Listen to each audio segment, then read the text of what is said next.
All right, I'm going to call us back into open session at 7 o'clock. We will go to, are there any motions coming out of, do we do the pledge first or we do motions? Motions out of closed first. Yeah. Madam President, I move that we authorize the administration and council to negotiate the terms and conditions to resolve this litigation through settlement as discussed in closed session, and if agreement is reached, we authorize the superintendent to execute the final documents. Second. Okay, we have a motion and a second. Is there any discussion? All those in favor, raise your right hand. All opposed? All right, motion carries 7-0. Thank you. All right, now we'll rise for the Pledge of Allegiance. Pledge allegiance to the flag of the United States of America and to the republic for which it stands, one nation, under God, indivisible, with liberty and justice for all. Honor the Texas flag. I pledge allegiance to thee, Texas, one state, under God, one and indivisible. All right, thank you. So now we're on item E1, public comments. At each regular meeting, the board will afford the general public an opportunity to speak to the board regarding matters of concern or interest to the district other than the character of any student, staff, or board member. Concerns or complaints regarding specific individuals should not be raised in public forum. They should be considered separately according to applicable board policies. The board requests that comments on any subject, whether positive or negative, be courteous and respectful. I would like to remind the audience and the viewers that the comments of the speakers reflect their own positions or opinions. No audience member will be permitted to engage in any conduct that is disruptive or threatening toward any speaker or other person. The board may not discuss or act upon any matter that is not listed under the action item portion of the agenda. Therefore, board members may not discuss the comments of speakers. Please understand that a lack of response from board members does not indicate agreement or approval of the comments. I'm not sure. I think we have about 35. So each speaker will be given a minute and a half, 90 seconds to address the board. Mr. Steve Math, Vice President of the board, will be the designated timekeeper.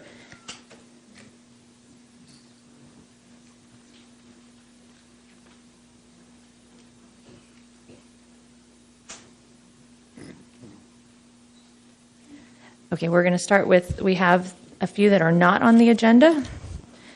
So our first speaker will be Nathan Lesh, and after that will be Jenny Guston.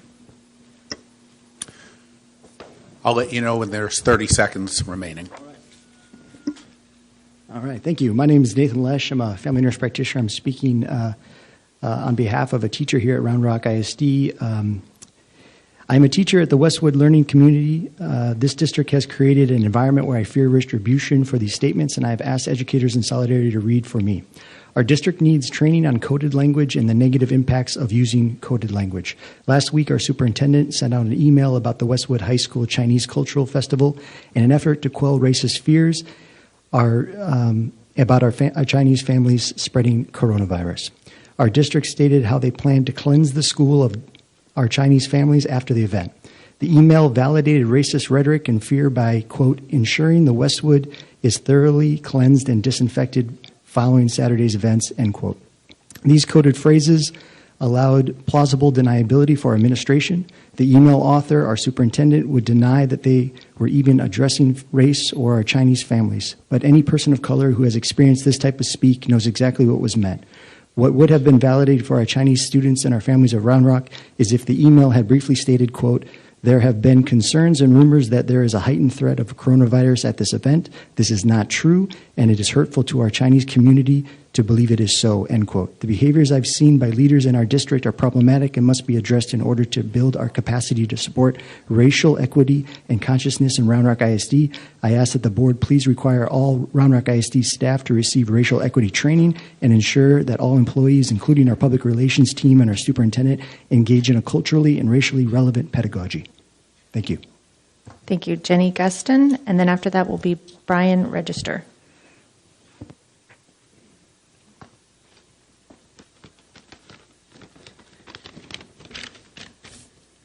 Hello, my name is Jenny Guston. I have been a member of the Round Rock community for over 10 years and a mother of 3 children. My oldest is in kindergarten at Double File Trail Elementary. I've been working on changing the Double File Trail mascot and logo, and a member of the mascot committee that has been meeting over the past few months. In my email to the board last week, I summarized what has been happening during these committee meetings. The logo is changing, which is a good first step. I would like to address changing the school's mascot, the Braves. The word Braves, when used as a noun, is a stereotype. By keeping the Braves mascot at the school, we are passively teaching our children at a very young age that stereotypes are acceptable when they are not. A perfectly fine solution would be to change the name of the mascot and use brave as an adjective, such as brave leaders or brave explorers. This would remove the stereotype and repair the racist undertone of the current mascot. Last week, the committee had our final meeting regarding logo redesign. We came up with 2 logo options that represent the school well. I believe these same options would still work if the school's mascot changed to Brave Leaders or Brave Explorers. Unfortunately, the committee discussed changing the mascot, and the majority voted against changing the name Braves. A statement made by Tricia Zunker, president of the Wausau School Board in Washington, is applicable here as they went through a similar process. This is not a matter of personal opinion. It is a matter of educational policy. It is never good educational policy to stereotype against an entire race of people. Racism is not a topic we should have votes on. Time, sorry.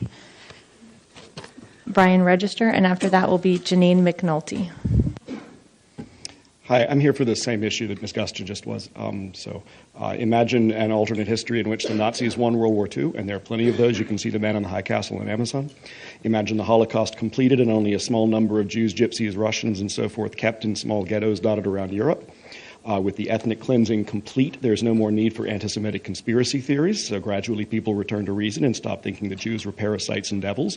After a while, the Holocaust comes to be regarded as an unfortunate historical incident, and the original Nazi leaders as flawed but noble creators of a compromised new order. Cheerful educational administrators, thinking themselves open-minded and having no bad intentions whatsoever, even give a school the mascot Zellner. That's apparently a Yiddish word meaning soldier. The school's mascot is an image of a cute, hook-nosed Jewish warrior child from Eastern Europe. Now, that is more or less literally our situation when it comes to indigenous mascots and the Braves in particular. Now, this comparison probably seems outlandish to you. After all, we're hardly Nazis, but the Nazis weren't Nazis to their own chosen people either. Most of the people in this room can see the creation of a European order in North America as an essentially constructive endeavor, which is part of the truth that is sometimes lost on hysterical, angry leftists. But it was also a massively destructive endeavor, which is a part of the truth that is routinely lost on most everyone. Now, people will complain that this is making a big fuss about someone deciding to be offended. I'm not personally offended. I just think that the mascot as it stands is a bad idea. But you should, as a general rule, not insult people unless you need to. So even if this were just a matter of subjective offense, but it isn't. It's a sense of offense rooted in historical and psychological reality. Thank you. Thank you. Janine McNulty, and after that will be Stephanie Martin.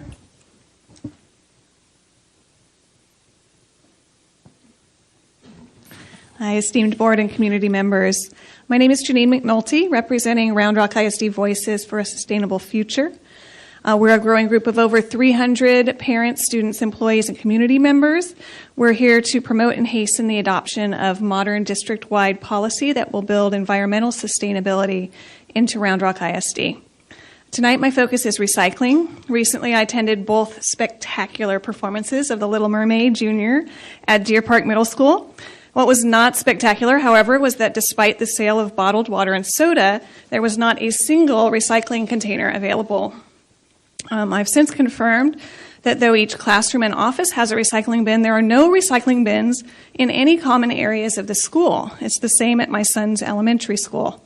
I'd like to highlight points from Texas Health and Safety Code, which requires our district to establish a program for the separation and collection of all recyclable materials, provide procedures for collecting and storing recyclables, provide containers, establish incentive programs, and to evaluate the recycling program. To me, the law is clear that simply placing recycling bins in classrooms and forgetting about them does not make an effective recycling program. An effective recycling program has been state law for nearly 20 years.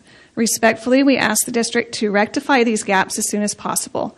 A significant first step would be to provide bottle and can recycling in every school cafeteria and at all main building entrances. Thank you. Thank you. Stephanie Martin, and then Allison Sutton.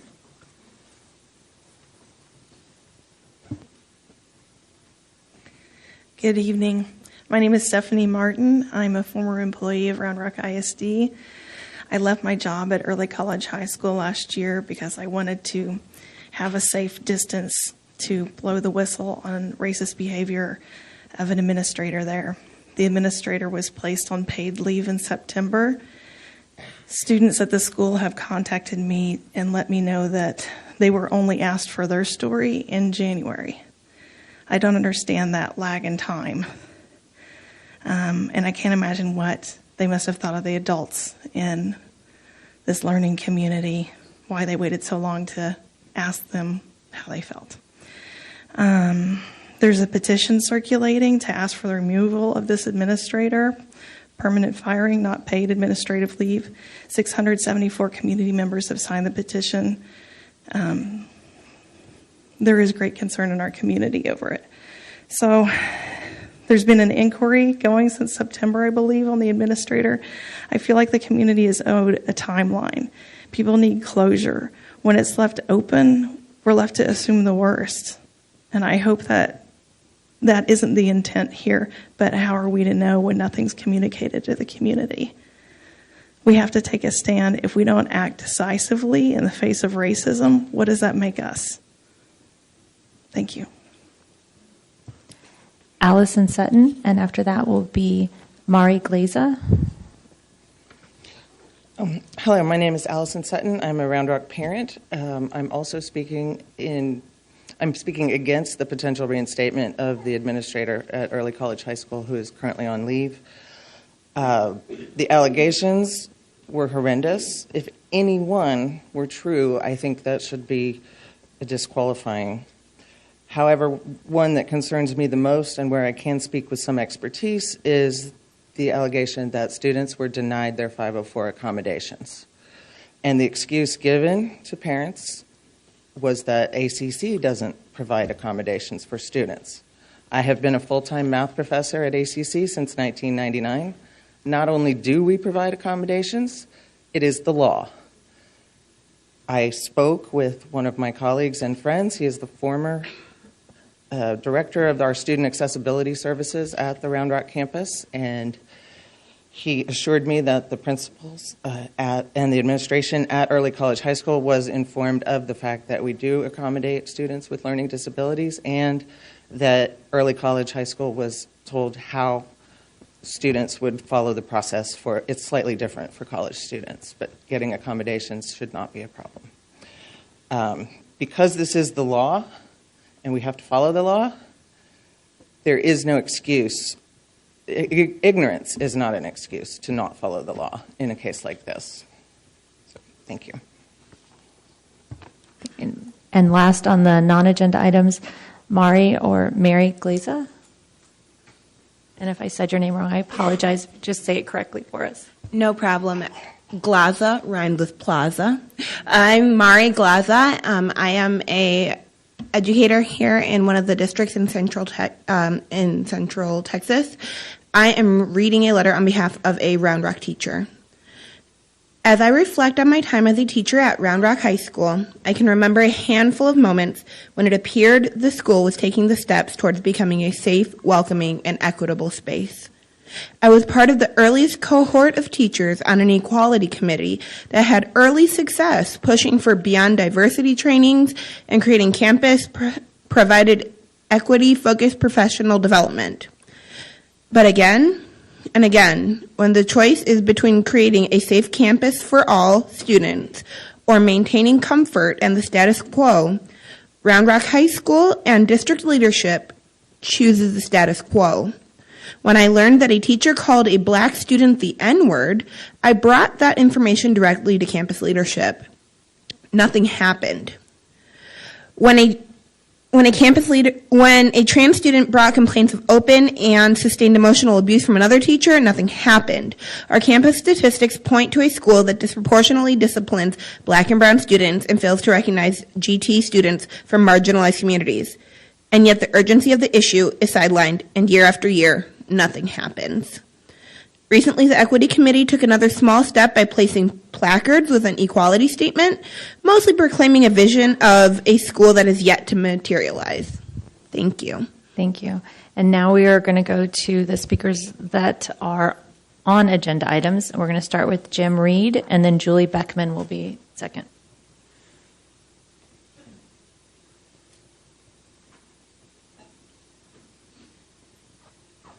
How y'all doing? I talked at the last meeting too. My name is Jim Reed. I'm a parent of a Great Oaks second grader, and I am thoroughly against this proposal to move the Highland Horizon community from Elsa England into Great Oaks. Great Oaks does not have the infrastructure, the people, the controls, the processes to handle this move all in one shot. It cannot absorb that many people that fast. It is only going to move those students out of the frying pan and into the fire, because they're going to be in a more overcrowded situation in Great Oaks with less people that are able to handle that large of a student body. And the last time that Great Oaks, which we hear a lot about, that Great Oaks has had 1,000 students before. The last time I went from 800 students to 1,000 students, they did so over 5 years.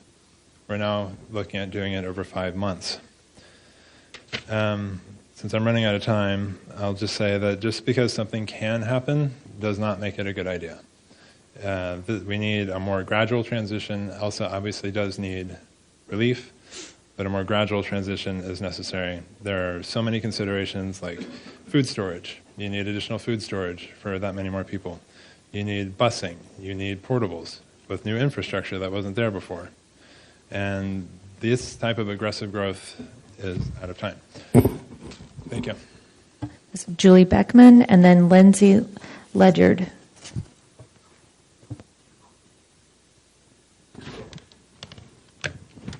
Good evening. I'd like to thank the administration for recommending that Caraway's boundaries remain unchanged, and I'd like to thank the board for hearing our concerns. I'm Julie Beckman. I'm homeowner and mom of one Caraway child. I believe rezoning does not serve the interests of our students or Round Rock ISD as a whole. Proceeding with this boundary change risks eroding taxpayer trust in the district. The 2018 bond proposition promised voters a new 8-classroom addition for Caraway. If we lose 300 kids, a third of our students, we will likely lose our addition. And if our bond money is not used as planned, homeowners may doubt their tax dollars are being spent as described in the propositions. As a result, voters will be unlikely to pass future bonds. Further, the proposed change may affect the district's reputation. We all want schools that are racially integrated, but this plan would take a largely minority, largely immigrant population out of a school with a TEA accountability rating of A and force them to attend a B-rated school. Surely the optics of such a move should give us pause. So I urge the trustees to vote no. Instead, the 2018 bond project should be completed as quickly as possible. Please help us keep Caraway the diverse and thriving community that we love. Thank you. All right, Lindsay Ledyard, and after that, Siad Tariq. Good evening. Thank you for your time. My name is Lindsay Ledyard, and I am the parent of 2 children at Great Oaks. I am here to express my disagreement with the proposal to rezone Highland Horizon. My disagreement stems from pure numbers. I have friends in Highland Horizon, and my kids play sports with them at the rec center. I understand what they want. But the proposal to move 220 students to a school that is already over capacity by 10% and thereby increasing it to 140% makes little sense at all. This is also the 20th largest campus. That's way down there. The only other schools that have more than 1,000 students are much larger campuses. No other options were presented or considered to alleviate Elsa England. Elsa England is large, but it was designed to handle a large population. Great Oaks was not. With this proposal, you will have over 1,000 students sharing 3 sets of bathrooms, a half-court gym with no expandability, a cafeteria with a capacity of 322, serving lunch from 10:40 in the morning to 1:20 in the afternoon to rotate children through, at least 4 more portables, and the removal of common spaces such as computer and science labs. Highland Horizon parents may want vertical alignment, but petitioning to overpopulate another school is wrong. This is possible without Great Oaks. I ask you, can you in good faith say this was the only option to relieve Elsa England? There are other alignment options, such as Fern Bluff or Davis Spring moving back to Forest North. There are other options that we need to consider, and therefore we need you to vote no and consider other options in 2021. Don't move a problem at one school to another. Thank you. Say Tariq, and if I pronounce it's Saad Tariq. Right. Ramakrishnan Krishnan. And after that will be Jason Kilgore. Good evening to the Board of Trustees, Superintendent, the Round Rock ISD administration, parents, and all who are present here for the boundary decision. I'm here again one last time to try and convince you to not move Riata out of Caraway. I sincerely thank the Round Rock administration in their recommendation to not zone out Riata from Caraway this time. I urge the board to take the time to fully assess all the available solutions to the problem of growth in Caraway. I believe the board should be able to take the best decision when they have analyzed the usage of the bond money, all the potential fixes to be done, the capability of Jollyville Elementary to handle the influx of 300 students right away, and all the problems that could arise from both the schools in the future. The board should not vote to rezone this time without the full picture, which could open up a Pandora's box of problems. The problems and the solutions available to the schools that are being considered for rezoning are not the same. Then why do you want to rezone all the schools? The reputation of RRISD is also at stake when the questions of the taxpayers who voted for the bond money go unanswered. The unintended outcome of zoning out a certain race and community also sends a wrong message to the kids again, projecting the ISD in poor light. Please do not look for a short-sighted solution which could harm the students in any way. I hope the board agrees to spend more time and come back later and check if the problem of growth still persists after all the solutions are implemented. Have a good evening. Thank you. Jason Kilgore, and after that, Satya Namani. Ladies and gentlemen of the board, I live in Highland Horizon, and I'd like to share three numbers with you: 123,000, 117, and 68. 123,000 is the square footage at Elsa England, equating to 95 square feet per enrolled child. 117 is what that 95 number would become if Highland Horizon kiddos were moved to Great Oaks. 68 would be the new square footage to child ratio at Great Oaks under those circumstances. While I understand that capacity can be raised with portables, this redistricting seems like a solution looking for a problem. Voting yes would change the current balanced ratios of 93 and 95 to 68 and 117 respectively. Or put another way, Elsa England is over 1.5 times the size of Great Oaks in terms of square footage. Therefore, enrollment numbers shouldn't be similar. In closing, I implore the board to vote no on redistricting Highland Horizon so that my son won't have to wait for one of 6 toilets to free up to go potty. Thank you. Oh, and class of 97, go Dragons! Satya Namani. And then after that will be Catherine Nicely. Good evening, everyone. Thank you. Thank you, everyone who is here to represent your child. And I thank the board members for giving us the opportunity to hear our concern. I'm a parent of 4th grader from Caraway Elementary, and I'm here to strongly oppose the proposal that have been put for rezoning. I just moved 2 months ago, and during this move to the city as well as to this ISD, we have never been told or given any hint that this proposal is in progress by the school or the community that we moved to. We just moved to the community because of the school that my child wants to go to because of its rating. Right, and as I learned more about the proposal that came in, we have been told some reasons that the parents who have requested the proposal put forward. One of them is like the playtime happening in hallways. Obviously, it does when the weather is not supporting. I don't think the Caraway has like a small playground that doesn't fit 2 or 3 classes. And there were concerns about library. I know my kid at least goes twice to library, and he has time to go anytime when they have breaks. And cafeteria, we know that funds have already been approved from our last discussion to extend the cafeteria. And the last reason was that community was on the other side of the highway, I think if it's not safe for my kid to travel on a 55 mph road, how come it would be safe to travel on a 60 mph Palmer Lane to go to Jollyville? Thank you. Catherine Nicely, and after that will be Daniela Nicely.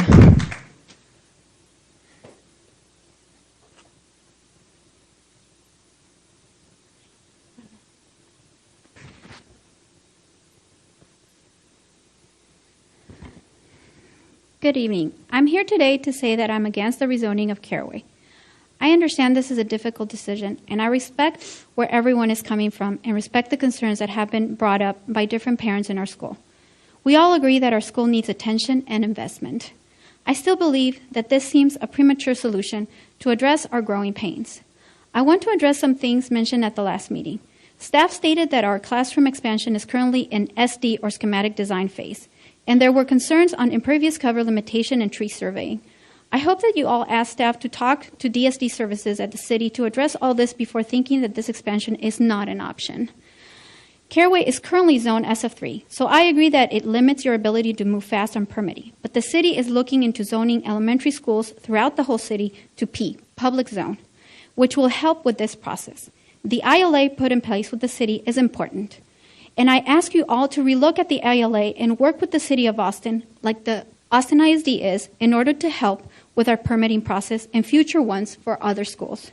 On behalf of my family and myself, I want to thank you all for your time and hope all the voices are heard regarding the needs of Caraway and keep our community together. Daniela. And then after that will be Gayatri Shankar. Daniela's next. Do you want her to sit there? Or? She can sit down over there. That might be better so we can see her.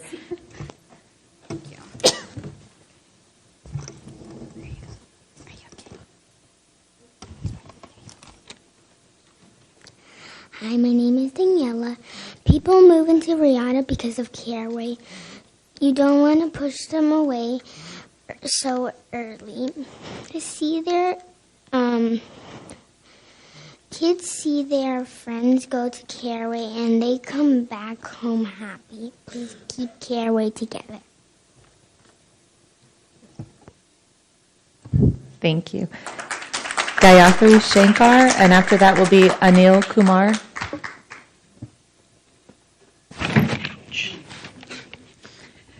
Good evening. Thank you for this opportunity to provide our comments about the rezoning. I am a community resident at Caraway, and I do not live in Riata, even though I look like one. I came here to point out a few disadvantages of rezoning Riata. The main complaint here is overcrowding. Overcrowding is an issue that cannot be solved by moving kids from one school to another. We need to look at more open options.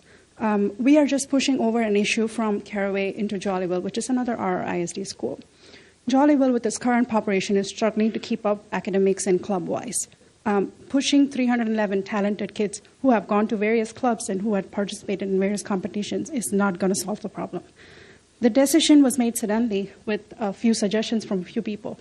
It was not an all-inclusive discussion, especially the people who were affected were not involved.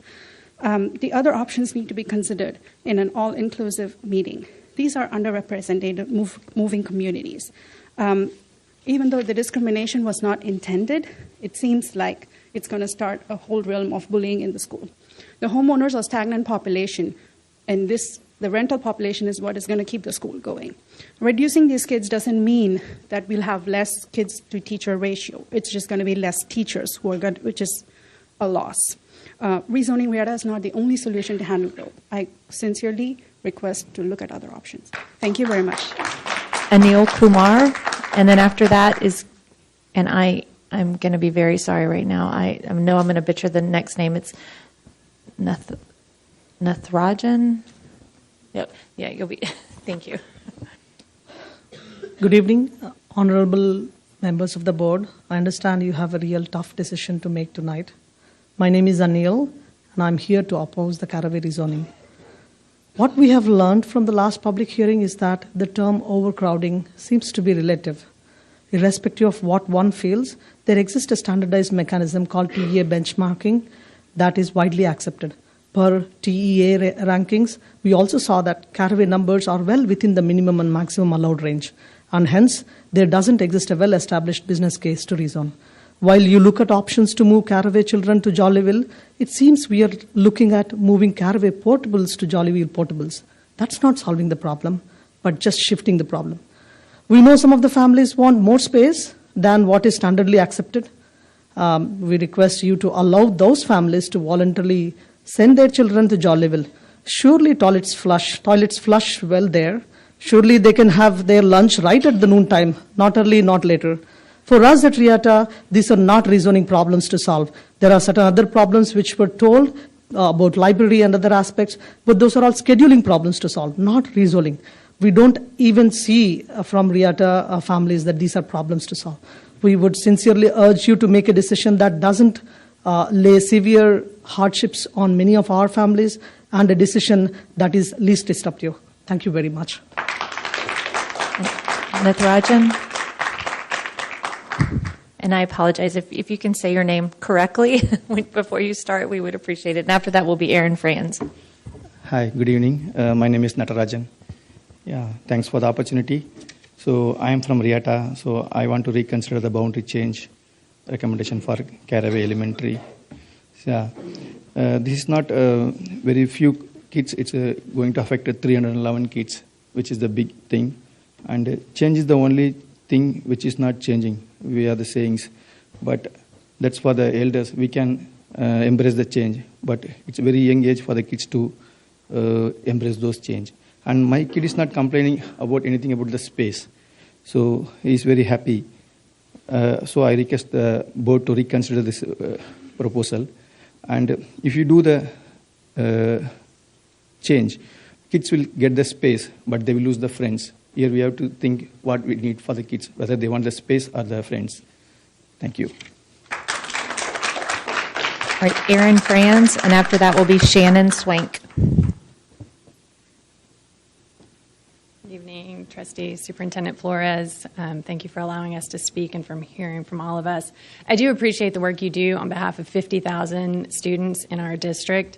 And I understand that overcrowding, aging schools, and lack of adequate funding that's real complex issues. However, and respectfully, the response to Caraway's overcrowding has been unacceptable. It could have and should have and needs to be addressed differently going forward.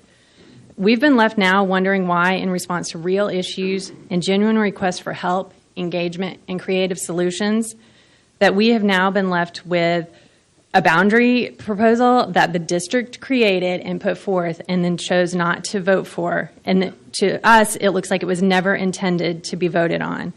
And it has only served to divide an otherwise supportive and inclusive community. It makes absolutely no sense. The resulting angst, division, and anger could have been avoided with early engagement and direct communication with the Caraway community. We voted for this bond, and we know now that it's not going to solve our overcrowding issues by your own acknowledgement and your own numbers. At no point through this process has there been an opportunity for real dialogue, to sit down with us and hear from us, and to work with us to come up with solutions. We've been presented with only one solution, and that has left us divided, feeling forced to take sides rather than focusing on the very real issues that need addressing in some capacity now, not just 5 years from now. Thank you. Thanks. Shannon Swank, and then Jen Price.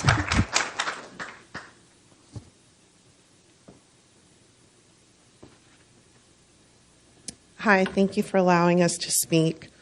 My sentiments are very close to Aaron's. The board put forth this plan, and I'm wondering why you would put forth this plan when you never intended to vote for it or even consider it, it seems like. Again, all you did was create a divided school and create more frustrations for those of us that are worried about the overcrowding with no resolution. You have an immediate, viable plan that makes sense. According to your demographer's report, Jollyville is projected to grow about 75 students over the next 10 years. Caraway, according to the same report, will remain the same. Despite our known overcrowding issues, Caraway was not identified as a priority project and were not listed on any district timelines currently. I don't understand why that is if we're expected to use the bonding money to help our overcrowding issues. We simply cannot wait any longer for transparency and real answers. As parents, we have to take emotion out of the situation every single day. I'm a mother of 4. I would love to make all my decisions based on emotion. Let my kids go to bed late, feed them candy for breakfast. But at the end of the day, I have to make the hard decisions that help our kids and raise them to be productive adults. Those are unpopular decisions. Please, as elected officials, be the adults in this situation and make the hard decision that needs to be made versus what you think is going to make you popular. Jen Price, and then after that will be Emily Grigsby. Hi, my name is Jen Price. I'm a mom of 3 kids at Great Oaks. And throughout this boundary change process, there have been a lot of concerns and comments from the board and administration that directly contradict the proposal in front of you to move more students to Great Oaks from Elsa England. I've heard that when we get to 125% capacity, we should start to look at boundary changes. Great Oaks would be well over 125% capacity with this change. I've heard that as we approach 1,000 students at a school, we should look at changing boundaries. Great Oaks would be at 1,000 students with this boundary change. I've heard concern for crowding at Caraway despite their bond, and I've even heard it compared to Elsa England and how England is so vast and all these open spaces, and it doesn't feel the same amount of overcapacity that Caraway is. But did you know that Great Oaks is smaller than Caraway by building size and lot size? And you're talking about putting even more students at Great Oaks than are at Caraway now. I've heard portables don't increase core space. That is true.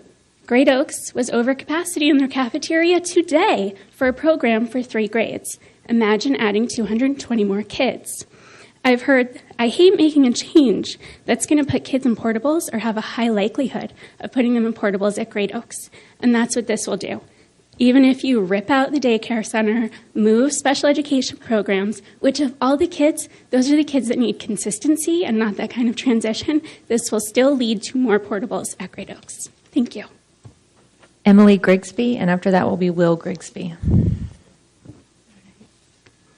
I am Emily Grigsby, and I want to thank y'all for the opportunity to speak today. I have 2 students at Kathy Caraway Elementary, and my husband is a graduate of Westwood many years ago. First, I'd like to take the opportunity to thank the teachers, the counselors, the staff, the custodians who have all made the most from the situation that we're currently experiencing at Caraway. I am here in support of the boundary change. An open records report on Caraway's plumbing work orders was collected and by a fellow Caraway mom, and this 19-page document proves that the overpopulation at Caraway Elementary is very taxing to the plumbing. The fact of the matter is Caraway is severely overcrowded and desperately in need of critical building updates. The safety of the students at Caraway is at risk, and the currently overpopulated situation as it stands provides neither equity nor equality that Round Rock stands on. As a reminder of the public facts reported by Round Rock, Caraway is at 140% capacity, while Jollyville is at 60% capacity. Please know that by refusing to rebalance enrollment from Caraway to Jollyville, you will continue to have taxpayers and parents frustrated with inequality in these Round Rock schools. You will also continue to pose a risk of these students being bused across 183 when Jollyville is much closer and under-enrolled. The data is readily available, and I thank you for your time. Will Grigsby, and after that will be Matt Beck.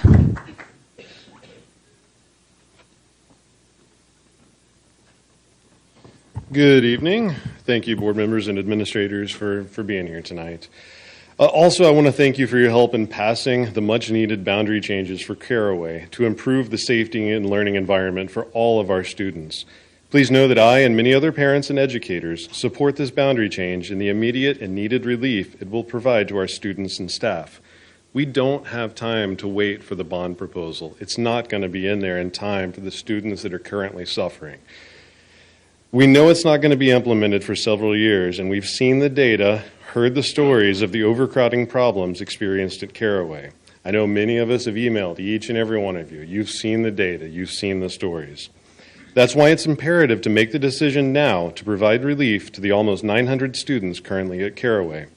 I'd like to point out that this is doing so is in complete alignment with the Round Rock ISD strategic plan goals, the first of which states, we will ensure that all facilities are safe and advance learning for every student while planning with our community for sustainable growth. I urge you to carry out this plan. After the change, both schools would then be operating within their design capacity, which reduces the strain on Caraway's inadequate bathrooms, its tiny gym space, undersized cafeteria, and many other problems. From the data from the Round Rock ISD website, it shows that both schools would be within capacity. This will improve safety and advance the learning of every student. Please vote for this boundary change. Thank you. Matt Beck, and then after that will be Ravi Babu Pittu.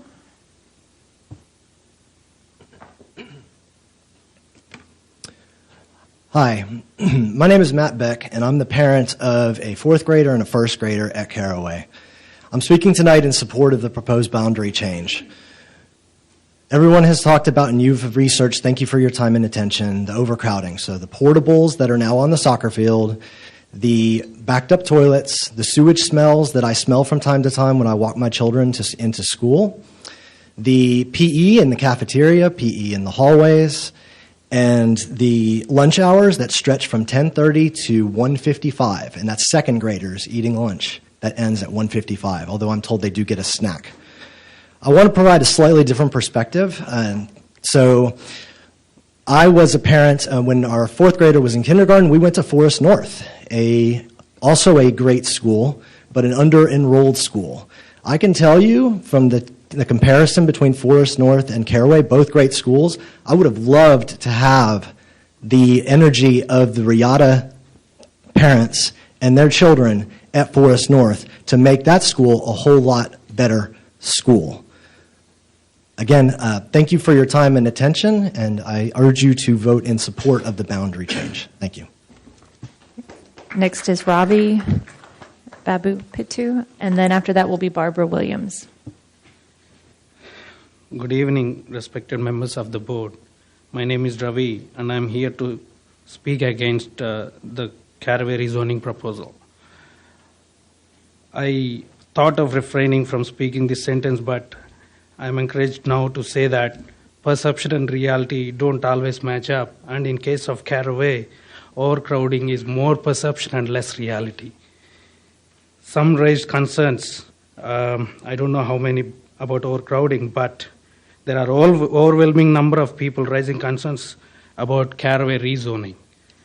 Please pay attention not only to the people talking here against rezoning proposal, but also to those who are here wearing badges and silently opposing the Caraway rezoning. There are even larger number of people opposing this rezoning by signing an online petition, 373 supporters to be exact by now. Surely all of us are not complaining about overcrowding. Even if we take for granted that overcrowding is a problem, at this point of time, why do we need to rush for rezoning? 2018 bond project is in place exactly to address the capacity issues at Caraway. As far as other concerns are concerned, other concerns like any other old facility, bathrooms in Caraway need attention, but it's a maintenance problem, not a rezoning related problem. Doing PE in cafeteria is not related to overcrowding. Again, it has to do with something related to scheduling. So thanks for giving me this opportunity. Barbara Williams, and after that will be Kristen Kepler. Good evening. Thank you for letting me speak this evening. I'm Barbara Williams. I am against the boundary change to ELSA England. The district says that ELSA is expected to grow for several years, but the demographics say that it's only projected to grow by 75 students in the next 5 years and then decrease after that. I don't see where the urgency is here to relieve ELSA England. If nothing were changed for ELSA, the height of 5-year projections place ELSA's enrollment at 1,375 students, putting the building at 150% capacity. I don't understand why this is not okay for ELSA England, but it is okay for Great Oaks. Adjusting this boundary could put Great Oaks at nearly 1,100 students, and the building would be brought to 150% capacity instantly, now, and just moves the problem from one school to another. If alignment is the true motivator, then why not have a plan first and then add the students to complete the alignment? Making this huge population adjustment with no plan in place for the problems it creates seems irresponsible and unneeded. If this boundary adjustment passes with no future plan to address the overcrowding issues that will be created here, I say please do not come back and draw a line down the middle of our community and tear us apart. Please do not forcibly add a new neighborhood just to turn around and rip others out. Do not deal with these problems that you are creating with this decision by sending portions of us to different campuses. Please fix things. At a minimum, Great Oaks needs to have a secure fence around the perimeter, preventing strangers off the street from accessing the portables and the playgrounds. This is a huge safety concern. Please make sure the appropriate bond money is given to Great Oaks. And Elsa's 50% larger and on twice the size of land. Thank you. Kristen Kepler, and after that, Alicia Reffitt.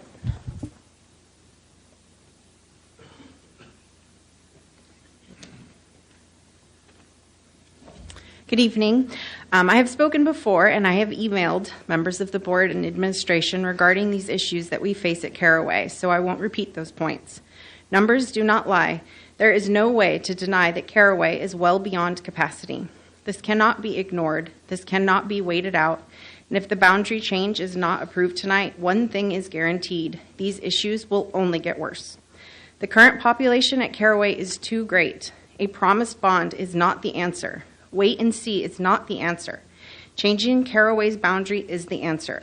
Please approve the proposed boundary change. Thank you for your time.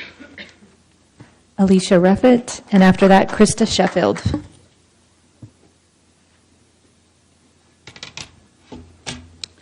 Good evening. I want to start by saying that I really appreciate the summary that somebody made last week, that it's not about the number of kids, it's about our core facilities not being adequate. That is the issue for so many parents. I think between both Great Oaks, Elsa England, Caraway, and Jollyville. The person also proceeded to say that Elsa England is not saying they have too many kids.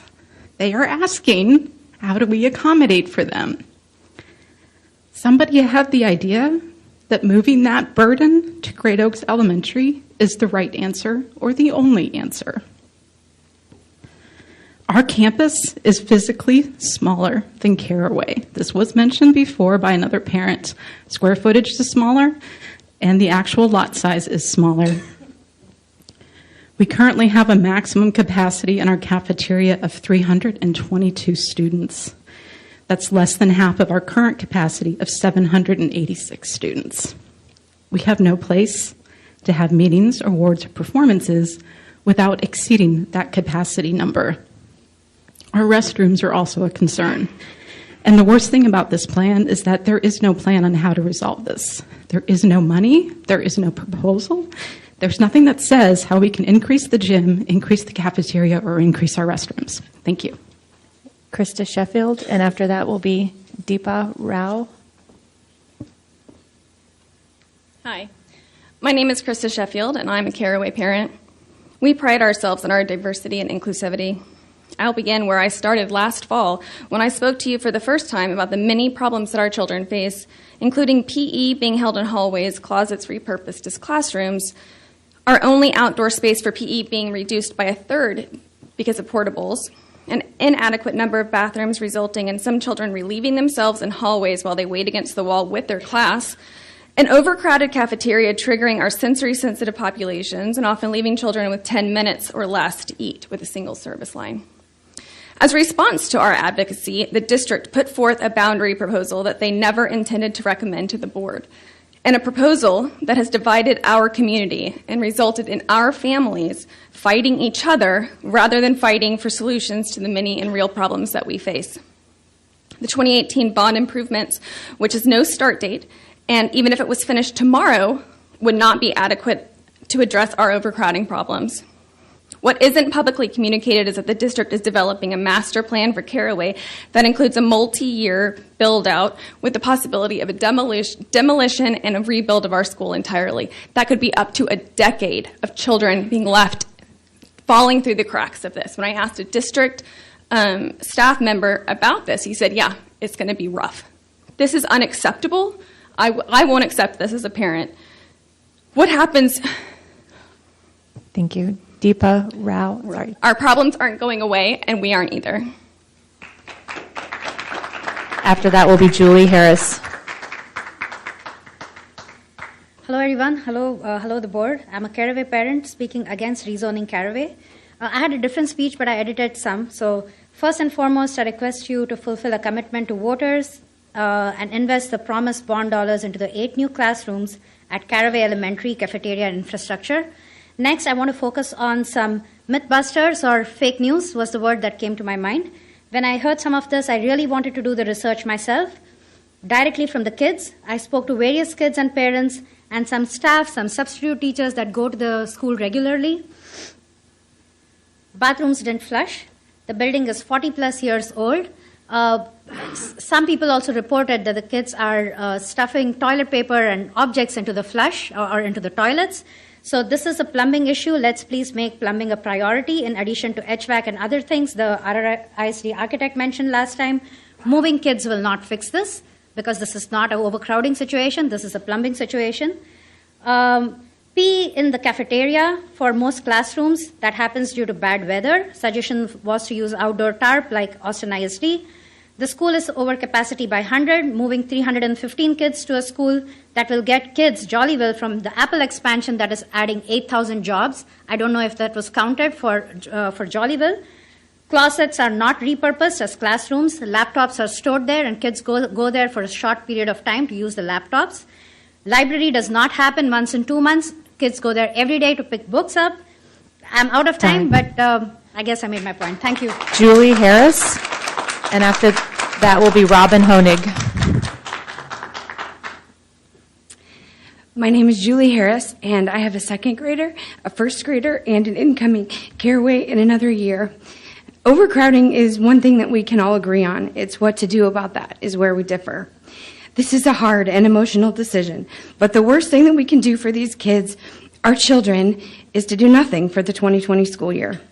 My first grader has several precious friends that live in Riata, and I've talked with their parents about if we aren't at the same school next year, the kids will continue to be friends. These kids will continue to go to birthday parties and have play dates, even if they don't attend the same school. If you look around here tonight, it feels divided, and that's because it is. No one can walk away this evening feeling like they've won, because to everyone this will cost something. And I'm not referring to money. I've heard it said so many times, and I believe it to be true, that Caraway is a family, and family does what is in the best interest of everyone. The idea that kids will be ripped away from their friends, or that this has anything to do with race, ethnicity, or socioeconomic status just simply isn't true. This is a logistical numbers problem, and you as the trustees have a duty to help facilitate what is in the best interest for our kids. And no one, not one student, can thrive in an environment where a building is 300 kids over capacity. Thank you. Robin Honig, and after that will be Matt Kepler. Hi, I'm a Caraway parent and a longtime neighborhood homeowner, and I am against the boundary change. It's important to note the neighborhood parents who are also against this but are unable to testify. I'm grateful to those who thanked me for speaking up. I'm begging you to do your part to keep the district's promises to us. I shouldn't have to. Keeping promises is basic ethics, and we teach our kids by example. One promise has already been broken. Caraway was supposed to be in last November's bond sale. Then we weren't. Right around that time, some of my neighbors demanded that we kick out most of our renters, Asians, and immigrants. Is that why we didn't get our bond money? The bond passed with the expectation that our community would stay together. If we get split up, that's another promise broken. And then what? Our bond money? It makes me think of the old saying, fool me once, shame on you. Fool me twice, well, that won't happen. You can still do the ethical thing and keep our community together, set a good example for our kids, and remember that they are watching. Thank you. Matt Kepler, and after that will be Andy Harris.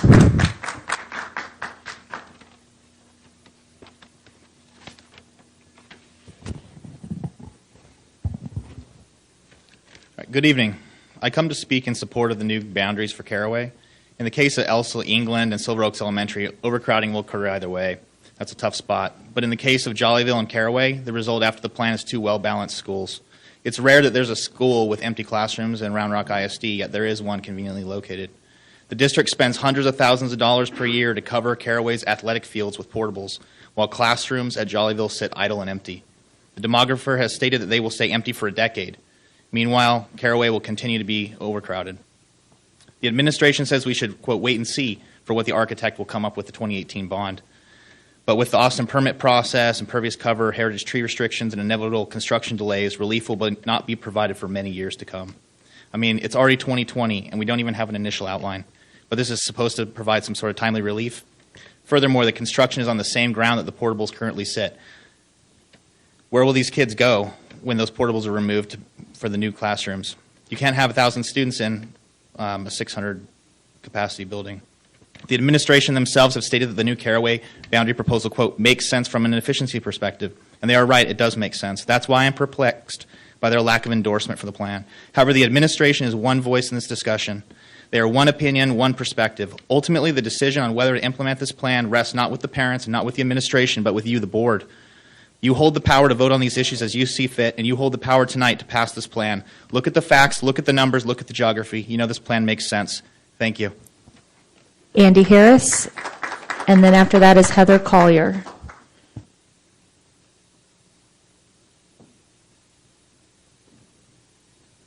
Good evening.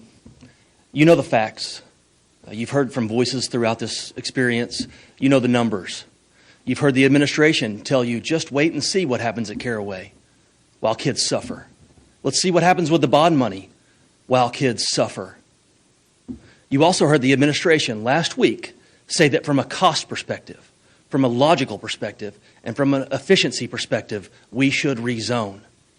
I would commend to you that your charge is to be wise with our money, to be efficient, to be logical. I would commend to you that you should care for the health, safety, and welfare of all 900 students at Caraway and rezone. That you should make sure that no students fall through the cracks due to overcrowding, and you should rezone. If you choose to rezone tonight, we will not stand and cheer. We're not going to clap. It's a loss. This is a lose-lose proposition. We lose great families, great students, great friends. That hurts. But what hurts worse is to see our students go to school every day in an overcrowded, untenable situation. Make things right. Next fall, allow the students still at Caraway to walk into a school that is properly populated, ready to suit their needs. And the kids that move to Jollyville go to a school that's ready to suit them and love them well. We tell our kids all the time to be brave, be courageous, don't follow the crowd, trust your gut, and make the right decision. We ask you to do the same tonight. Make the right decision and rezone Caraway. Thank you. Our last speaker is Heather Collier.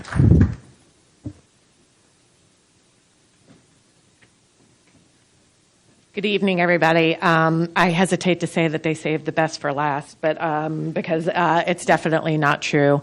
I'm here to speak tonight about change. We need, I am a Caraway parent. I have a third grader and a second grader. And I'm here to speak about the health and safety of our school. I am upset that I have to be up here tonight to talk about boundaries. I don't think that that is necessarily the best solution, but it's a solution that's on the table. And I strongly believe that we need to reduce the student population at Caraway. My children are eating lunch at ridiculous hours. The playground, which people have brought up, is extremely overcrowded. The bathrooms are an issue. Again, we can go back. I try not to make this an emotional issue because we are talking about our children, and what is, the political is personal.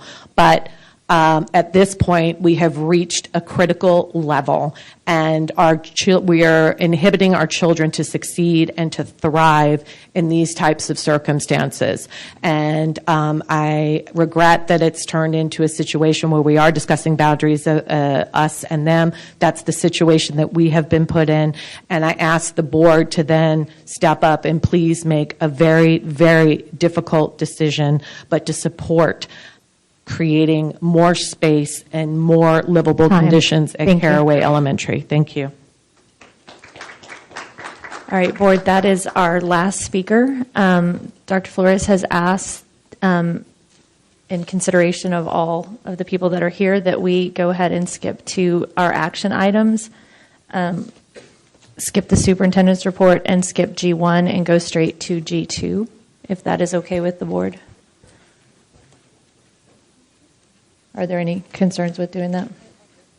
Okay. All right, then we will go ahead and go to action item G2.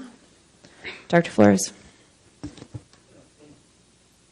Thank you, Madam President, and members of the board, and also the community. Thank you so much for the support of our schools and the district that serves 51,000 plus students. And as the impassioned pleas of so many tonight, it just shows that there is a lot of emotion, a lot of facts, a lot of things that tonight this board has to make some tough decisions, and this administration had to make some tough recommendations. And so we're going to go quickly through those recommendations with Dr. Presley, but I want to commend all who spoke tonight. Dr. Presley. Thank you, Dr. Flores, President Weir, members of the board. So tonight what I'd like to do is go back through the slides very briefly that you saw at the board workshop last Thursday, and just kind of to review each one of those and what was presented to the board at our meeting on the 13th. So we'll begin that with, and I think Jenny's going to move them forward here. The chronology of the boundary hearings that we had, we did host per policy, actually per beyond policy, a number of boundary hearings. You can see the dates and the locations. Many of you came to those, and I appreciate that. And then we had board meetings, which were last Thursday, and then tonight, which are also considered by policy actual hearings because the public can speak and weigh in on the decisions that could be made. So the next slide. The community outreach efforts that we did, once again, far beyond what policy requires, but we did publish information to the public in newspapers, public notices, and so on and so forth, in both English and Spanish, social media reminders, and then we live streamed each of the boundary hearings that we hosted throughout the district. So we can go to the next one. So the capacity discussion, we won't go into great detail on that. As you're well aware, we do publish numbers from the Templeton report. The original number that shows up on the capacity of a school is a number, and hopefully everybody understands the capacity is actually a range, depending on how you program that school, what additional resources you put in that school. Once again, special programming, things like that. We always have to be attentive, though, to the core facilities in a school and how many the cafeteria, gym, and library can accommodate. There are some jurisdiction, there are different definitions of capacity, but capacity, once again, is not a number, it's a range. And I don't know if Mr. Wooster wants to say any more about that. I'm going through this rather quickly, but we did discuss this last Thursday. So I think we're good to move forward, and you can ask questions, obviously, in the end. So the first boundary that we put up on Thursday is to adjust the CD Folks existing boundary. Right now, all of CD Folks attend Cedar Ridge, except for the students who go to Berkman Elementary, which is next door to CD Folks. And those students in a boundary adjustment about probably 8 or 9 years ago were adjusted to go to Stony Point. So in an effort to get more pure feeders from middle school to high school especially, this alignment makes sense. So the administration recommends, and you can go to those are the existing boundaries. That would be the adjusted boundaries. As you can see, it takes in more of the area, which is now Stony Point, going north and west, hugging the interstate there on I-35. So that's the adjustments being recommended. The feedback we heard from CD Folks, once again, the effort was to align the feeders, better outcomes for students, and programming from directors and coaches and other folks going from high school to middle school and working with all the kids instead of a group that's left out because they aren't going to the same high school. And we heard very little feedback. That meeting was not that well attended. We had a couple parents come to CD Folks, and we've had very little feedback on this potential adjustment. Next is Caraway. You've heard a lot about. I'm sorry. Can I go ahead and just stop you because we have them separately on the agenda? So. Oh, okay. Do you want to stop and discuss each? That's fine. Correct. Yeah. Just so we're going. You said go fast. I was going through. I understand. I understand. Some of them may be faster than others. Yeah. No, absolutely. Absolutely. Is it your intent to vote in between? I think so, because that's how we have them. Legally, we've got to do each action item separately, since that's how they're on the agenda. So if we can just pause right there, and we have the presentation on CD Folks. don't know if there's a you have a question? So, have the students that think that would otherwise be going to Stony Point? I was talking with a teacher at CD Folks just this past Sunday at church, and there was indicated that they're planning as if they're going to Stony Point. Have they been communicated with that they may not be going to Stony Point? And because I know that they're making choices over at Stony Point right now, and they would have different choices if they were going to Cedar Ridge. Yeah, they may have some different choices. The freshman choices would be fairly similar, but yes, we communicated with the CD Folks community. Once again, we had the hearing at CD Folks, and we had 2 parents who came. At one point in time when Cedar Ridge opened 10 years ago, all of the CD Folks was a pier feeder. In year 2 of its existence, it had to be adjusted because Cedar Ridge was growing too fast to accommodate the growth. And that's when 15 portables were put at Cedar Ridge. So to answer your question, basically, yes, we've communicated to the staff, but it wouldn't be a tough transition because we're going through middle school registration right now for high schools. The counselors are all on our middle school campuses, our high school counselors are. So it wouldn't be a tough transition to say. And the other option is if a student, since Stony Point is not a closed campus, a student who goes to CD Folks who would like to go to Stony Point for a particular program could still opt to transfer to Stony Point. And we could also grandfather, if that's what the board choose, we could grandfather the existing 8th graders so they would continue on in that feeder pattern to Stony Point if that's... Well, you could, but once again, any kid at CD Folks for right now, since Stony Point is not a closed campus, could opt to transfer. But normally we grandfather kids who are going to remain on a campus where a boundary adjustment's being made. So I would be inclined to say that the 8th graders would all be zoned to Cedar Ridge, but if they want to go somewhere else, they could put in an application for a transfer. And I guess I don't see Dr. Guerrero here, but she indicated, you indicated that most of them try to go to Cedar Ridge anyway, right, at this point? Yes. And the students have been.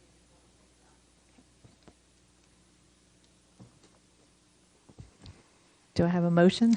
I'm going to make a motion here. But first, I want to make a statement about all of those changes we're looking at. Some of these will be fairly, I think, straightforward decision to make that we're going to vote on these boundaries. The other one is I want to thank everybody for their speaking and their representing passion. And as we've said before, not everybody's going to leave happy.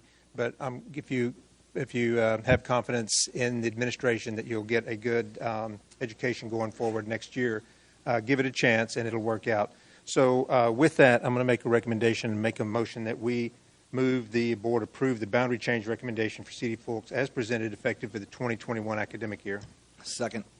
All right, we have a motion and a second to approve the boundary change recommendation for CD Folks as presented effective the 2020-2021 academic year. Any further discussion? All those in favor, raise your hand.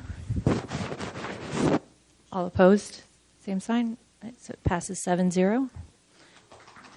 Now, Dr. Presley, we can move on to G3. Okay, as you've seen, these are the existing Caraway boundaries, the map with the lighter green color being the Caraway existing boundary. We can go to the next one to show the adjustment that was being discussed is that the tan portion, which was formerly green, would be zoned to Jollyville Elementary. And so that would be the adjusted map right there, and you're very familiar with it, so I won't spend a lot of time. We can go back to it. Go to the next slide. That's a close-up look of the area. Once again, the tan part that was formerly Caraway that could become Jollyville is in the tan. And then the feedback we got, there was very high interest in the community, and when we had the meeting at Caraway, a lot of folks attended. Feedback was relatively evenly split. Concerns raised regarding crowding, but also we're splitting the strong community. And there was a lot of discussion about the Bond 2018 project designed to address capacity issues at Caraway, which was to add an additional wing to expand the cafeteria space and some infrastructure pieces, roof and HVAC and electrical and plumbing. So, right. Are there any questions? So, if we voted to approve their boundary recommendation, that would be basically to not do anything, correct? Yeah, the administration's recommendation was to allow the 2018 bond project to continue and not to adjust the Caraway boundary at this time. That was the recommendation from the administration. And can you repeat your rationale for why you made a proposal and then now you feel like it's not your recommendation? Yeah, we originally didn't have a proposal for Caraway in this boundary cycle. We were asked by trustees to put Caraway on the radar to be considered, and that's when the administration put together the proposed adjustment, which the sensible thing would be Jollyville, since it's proximate, it's an under-enrolled school. So the propagation of the consideration of an adjustment at Caraway came from the board to the administration, and that's when we put the proposal together, or the recommendation together, or the discussion together to bring to you. But in the end, in looking at everything in the project, our recommendation, because by policy we have to make a recommendation to you on anything you ask us to look at, was to not adjust Caraway at this time, let the 2018 bond project move forward with the planning and see how we could adjust maybe in the future. I also would remind you that the boundary cycles are every year, so the board can consider boundaries and ask us to look at solutions around the district each year. And the PIB committee, which is chaired by Trustee Moses, is looking at adjusting that timeline, so boundary discussions could actually start much earlier or start any time, really, with the deadline still of March the 1st of any decisions being made by the board. So that policy is being looked at. So I say all that to say that a reconsideration of any of these things we're talking about tonight could be instituted again very, very soon as the summer or August. It says a decision can be made between October 1st and March the 1st, but it doesn't say you can't have discussions outside that particular window, and that may be adjusted as well. I hope that answers your question. Mr. Math actually had a question first. Mr. Flores. Yeah, I've actually got a couple of procedural questions, and I think I know the answers. But if we want to do anything for the upcoming school year, the 2021 school year, my understanding is it has to be done this evening. By policy, it says right now in the local policy that any boundary decision to adjust for the following fall, which would be in August, has to be made at the last regular board meeting, and it has to be made at a regular board meeting, and it has to be made before March the 1st. Okay. It doesn't say the last regular board meeting, but at a regular board meeting. And Mr. Matt, just so you know, one of the changes we're looking at that policy, because it's saying a regular meeting isn't our policy, so we're seeing, could we add a special meeting if it's just about boundaries, doing that? That way, if the way the calendar falls and we need a few extra days or an extra week, we can do that. Okay. This is an open question, but we heard a lot of passion on both sides. Is there anything that you wanted to add based on what you heard today? No, I think the narrative tonight is what we've heard since the beginning of the discussion. Once we were asked to put Caraway into consideration to make an adjustment, and so there are very passionate parents. Caraway's a great school. Jollyville's a great school, and I think so. I really don't have anything to add other than it's a great community and it's a tough decision. Okay, and one last question, and I believe I asked this at the last workshop, but I just wanted to get a full understanding again. Mr. Worcester gave a timeline of when the bond projects might start and finish, and I just wanted to refresh my memory on what that timeline might be. Thank you, Mr. Matt, Trustee Matt. We have started projects now. There are approximately 5 bond projects for Caraway Elementary School, and they include HVAC, roofing, things of that nature. And primarily one of the projects is the construction of an addition for 8 classrooms on that campus. And so that's the core, is what we call the bond target of the project. And so those projects have been launched with the procurement of a design professional, and the design professional has been assigned what we call schematic design. And so schematic design is coming off the page now. And so as schematic design now is to a place that we'll be able to conduct charrettes and or other kind of community or opportunities to discuss with the local constituency. And you've heard discussion about City of Austin detailing and things of that nature. That begins now. And so once we get through that permitting takes an extensive time, often, not always, but often, in City of Austin, and then construction will begin. Our hope and intention is to have new facilities in place on that campus for the fall semester of 2022. a follow-up question on that. Would all of the major construction be able to be done during the summer, or would some of it have to be done during the school year? Trustee Mass, some of this construction would be ongoing during the school year, and we have been planning to create that construction, that addition, because that will take a reasonable amount of time to accomplish, so that it is not in the traffic patterns and things of that nature on that campus. Dr. Flores? No, I just wanted to be clear. I think Dr. Presley answered the question from Trustee Vessa, and just because there were some parents who said, we kind of rushed and did not make a recommendation or were kind of avoiding that. The reality was it was asked by this board to be looked into after a facility finance committee in the fall that parents from Caraway came to discuss the overcrowding. Then they subsequently spoke at board meetings, and that's when the discussion, and that's when the board said to this administration, can you look at options that could provide some relief of overcrowding? And that's the only reason, and that's why last week, as Dr. Presley made the recommendation, it was administration's recommendation to allow the bond to be fulfilled. Just wanted to be clear. Ms. Feller? So I wanted to see if you could clarify. There were a couple of points tonight that seem to be in disagreement from what I've heard in different sources. So just for the record, the expansion is for 8 classrooms, and how many classrooms are currently in portables? Trustee Feller, there are 8 classrooms in portables at this point. And then the next one, will the location of the expansion be in the exact same location that the portables are in now? No, you cannot do that. Obviously, we have to maintain those portables for an occupied campus. And then one thing was talking about the plumbing and the solutions for gym. Do we have plans in place for either one of those? Trustee Feller, the discussion about plumbing is off the page in regard to a bond project. There's not a specific project within the bond to address plumbing. When we discuss plumbing, and I may call Mr. Hodebeck to the mic to assist, but I'll begin to answer that question. One of the issues with plumbing is that, particularly at Caraway, the plumbing system is old and it's under the ground. It's made of what we call ductile iron, and it's rusting, and it's been rusting for 40 years. It's aged, very aged, and so it's common. It's common for items of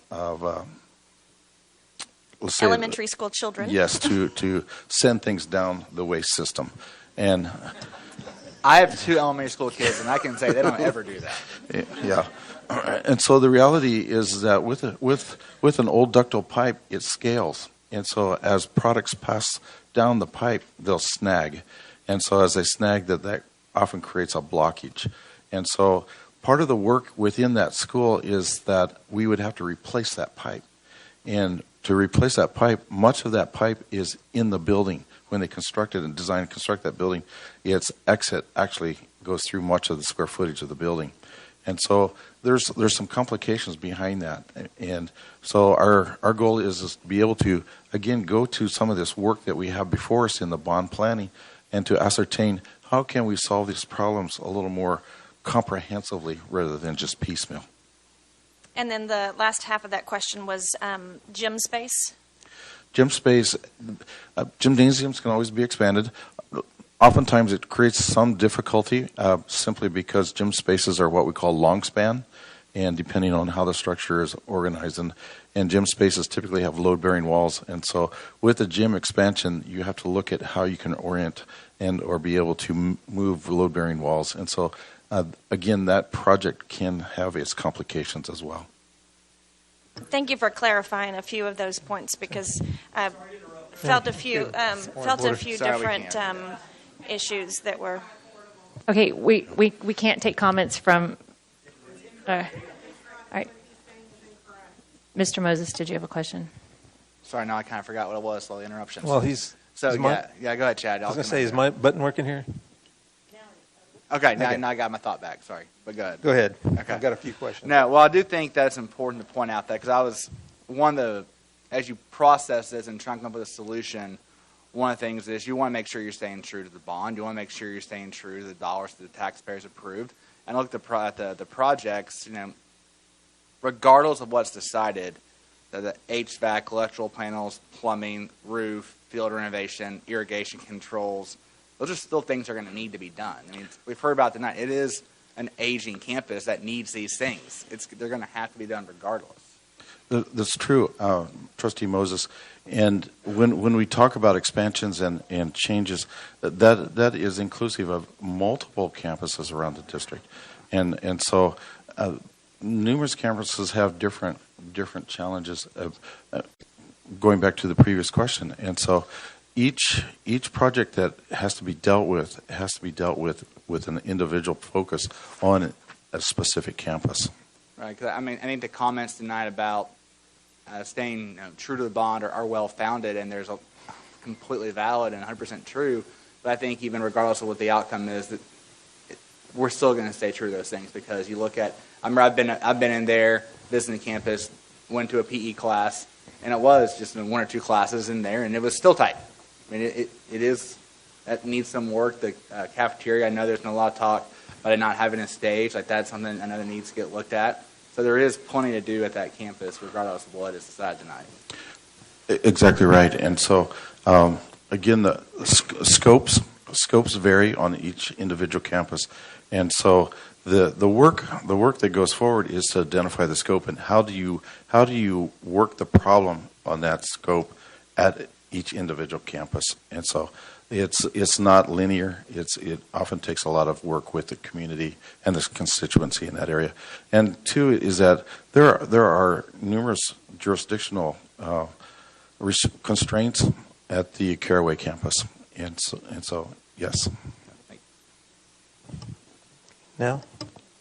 Okay. There it goes. Yeah, Mr. Chadwell. So a couple of things. One is, I'm glad you pointed that out, Dr. Flores, that when we talked about doing the boundaries in the fall, that we had the community from the Caraway came and asked us to include it. So I was glad to see all of the feedback on that. And I know there's been a petition to do that. But I want to address a couple things. One was about the clubs and all of that. I think we mentioned last week about the tag programs and all the specials. All of those will be implemented at the new campus. They will have those. Regarding friendships, we all know that with many campuses, many schools or many classrooms per level, there's always a very high probability that you're not going to get the same student, your friends in the same class going forward. But and that's going to happen all the way through high school, middle school, and high school. And then finally, I want to recommend or make a comment about the lunch program and the construction. It sounds like there's such a little space that I know that every construction site needs a staging area, and you need to have equipment and material there. So it sounds like it's already a difficult spot, very tightly squeezed. So there's very little chance, and it'd be much more disruption. So I'm glad that it was brought forward. We were over there a few weeks ago for the hearing. There was a lot of comments. I walked around before there, had not been in the campus in a year or so. This year, I know this year a bit, so it was good to see all that. But all the work that needs to be done, I'm hesitant to put a lot of work into it if it's a bond, if it's going to be changed in another year or two anyway. So just want to keep that in mind as this goes forward. Mr. Math. Yeah, just a couple of clarifications. I know there was a little disturbance there in the back, but I was going to make the point that there are 5 portables with 10 classrooms on the Caraway campus. And then, second of all, I know that 4 of us were on the board when we voted for the bond. And let me just first say, this is a very difficult decision. I think one of the speakers said, don't vote for the popular thing. What is the popular thing? People are going to hate me either way.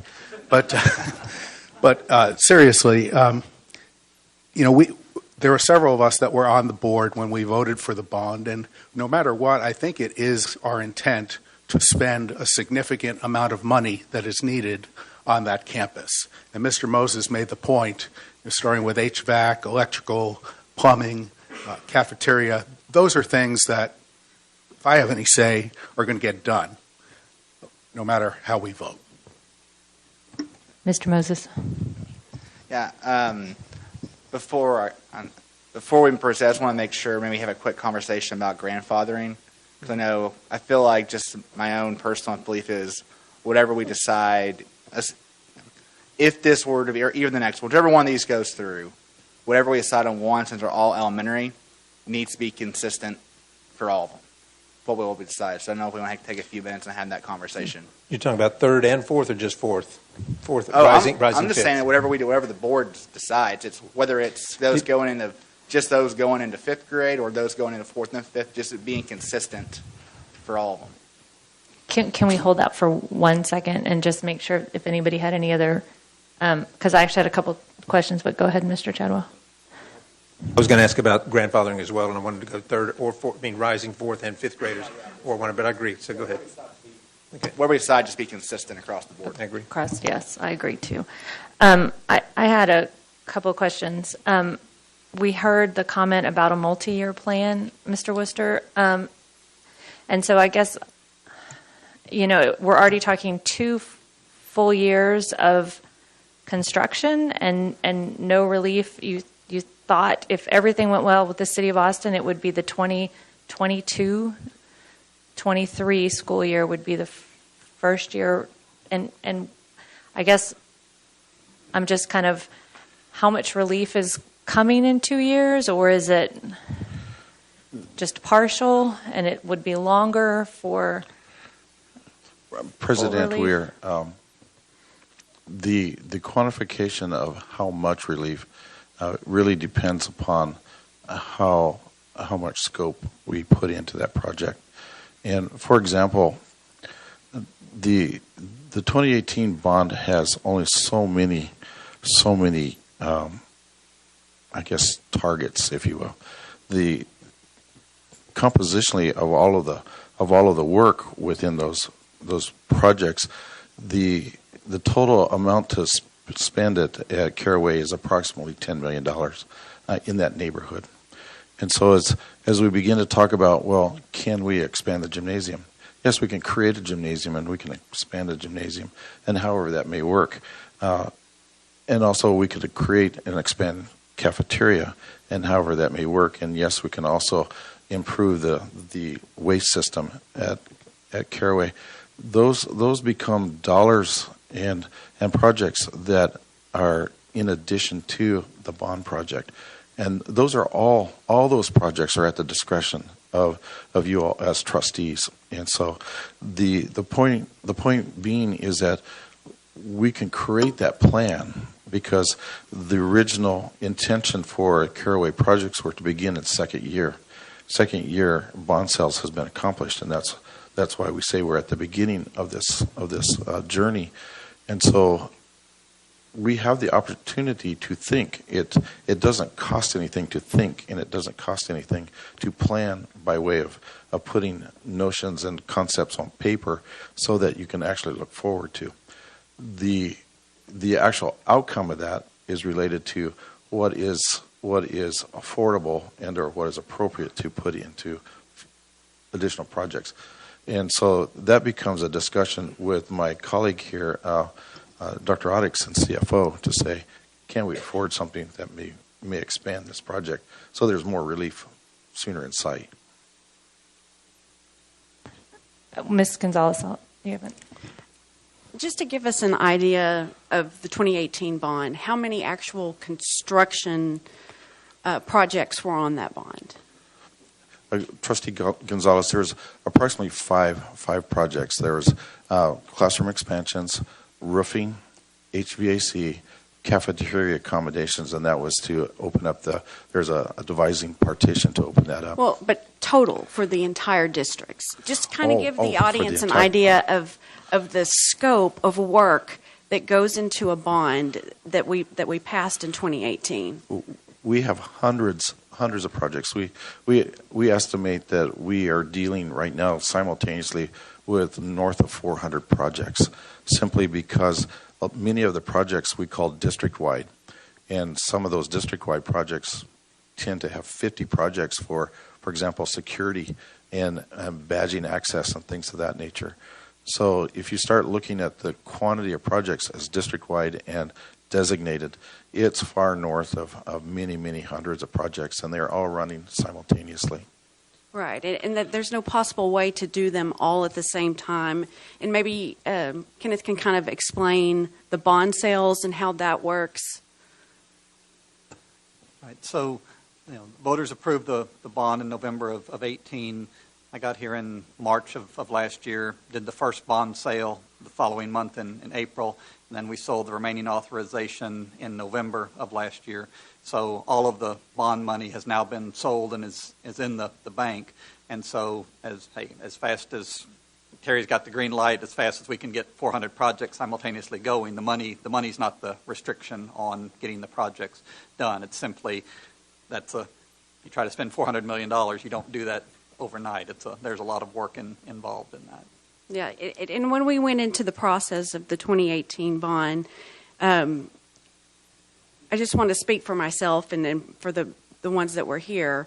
Transparency was very important to us, and never would I think of taking money away from a project and giving it to another one. This community was promised, Caraway was promised a $10 million reconstruction, and that's what they will get. Thank you. Mr. Chadwell.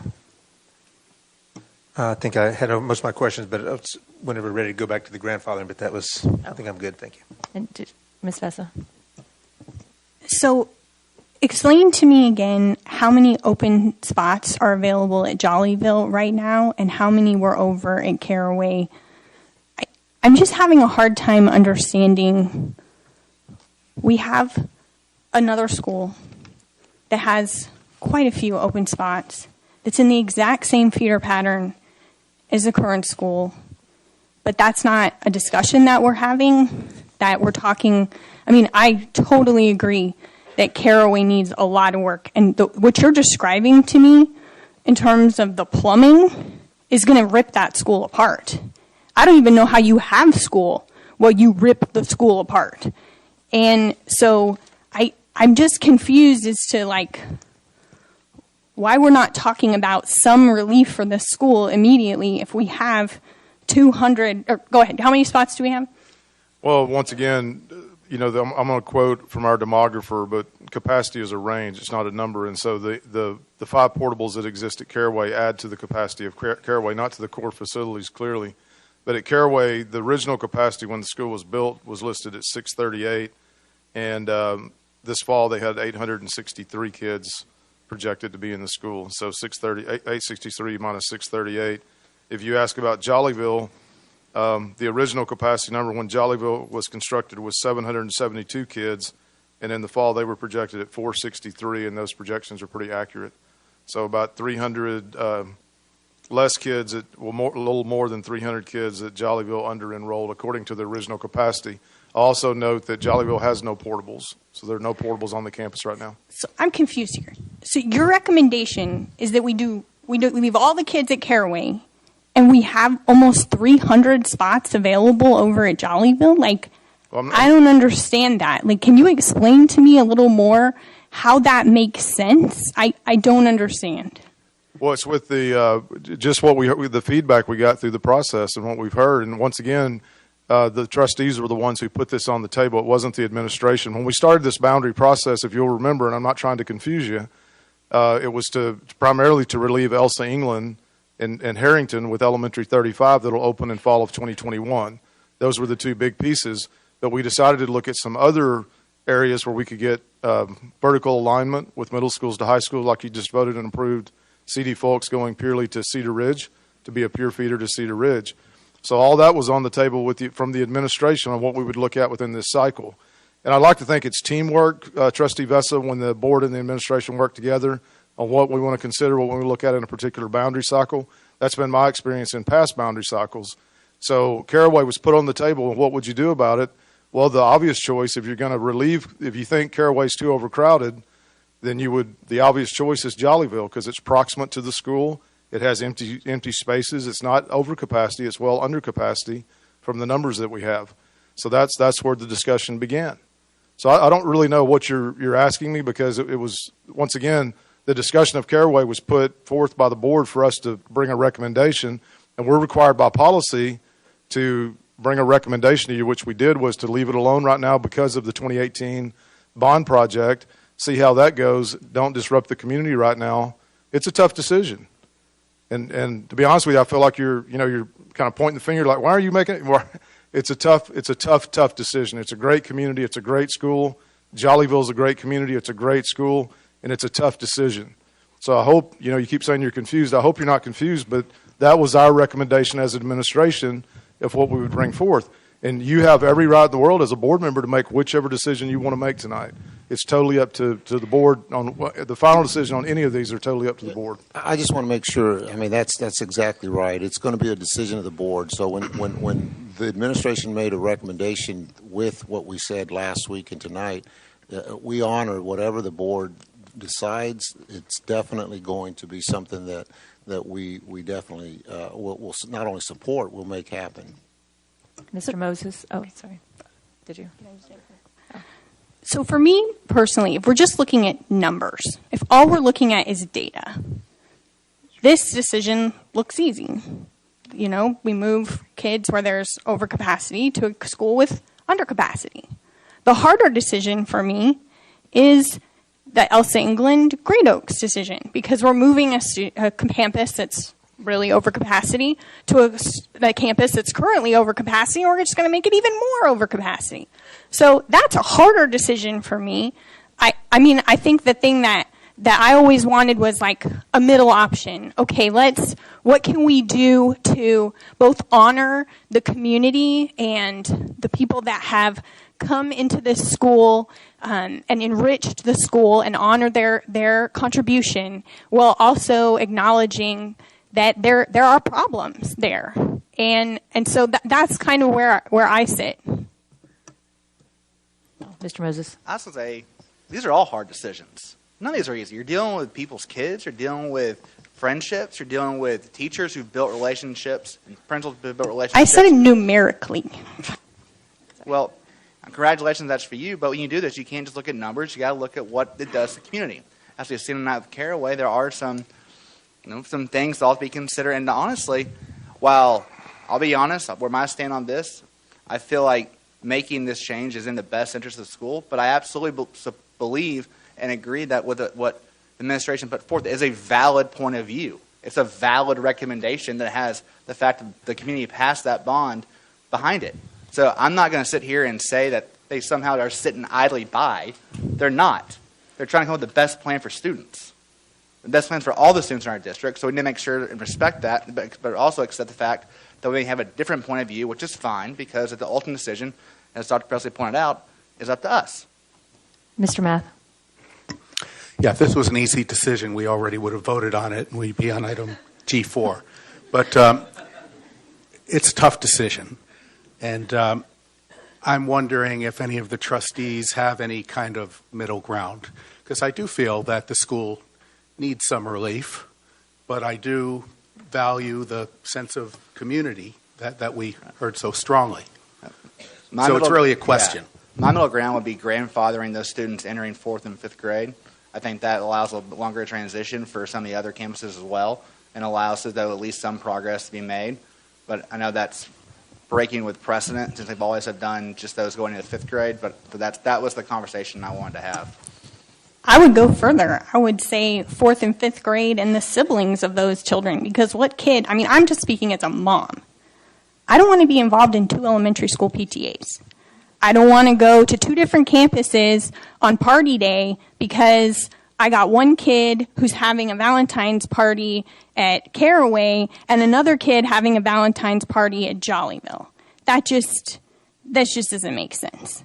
If you have a sibling, at least for those 2 years, you should be able to your whole family should be able to be together. And I think that would basically mean about half.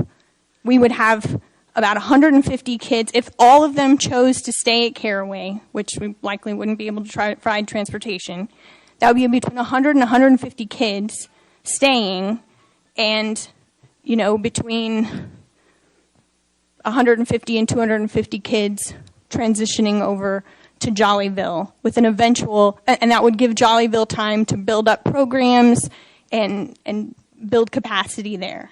I think it's a good middle ground. Have we ever? Does anyone? I mean, have we ever done siblings before? I don't actually know from a registrar's point of view how that would logistically. We've done both. We've done both ways. Since I've been on the board, we've done it where if you're a fifth grader or rising eighth grader, or even in high school, and it was split because we had families that went to two different high schools and two different middle schools for a while. But I recommend that we stick. And I was thinking it'd be a third. So if we did fourth, there's 6 grades at each elementary school, K through 5. So there's 6 grades. So if we did 4th and 5th grade, that would be roughly a third of the students there. There might be a handful more of siblings, and I can understand that. But going forward, anybody who moves in, if they're a 4th grader or 5th grader, if they move in next week, then they go to Jollyville.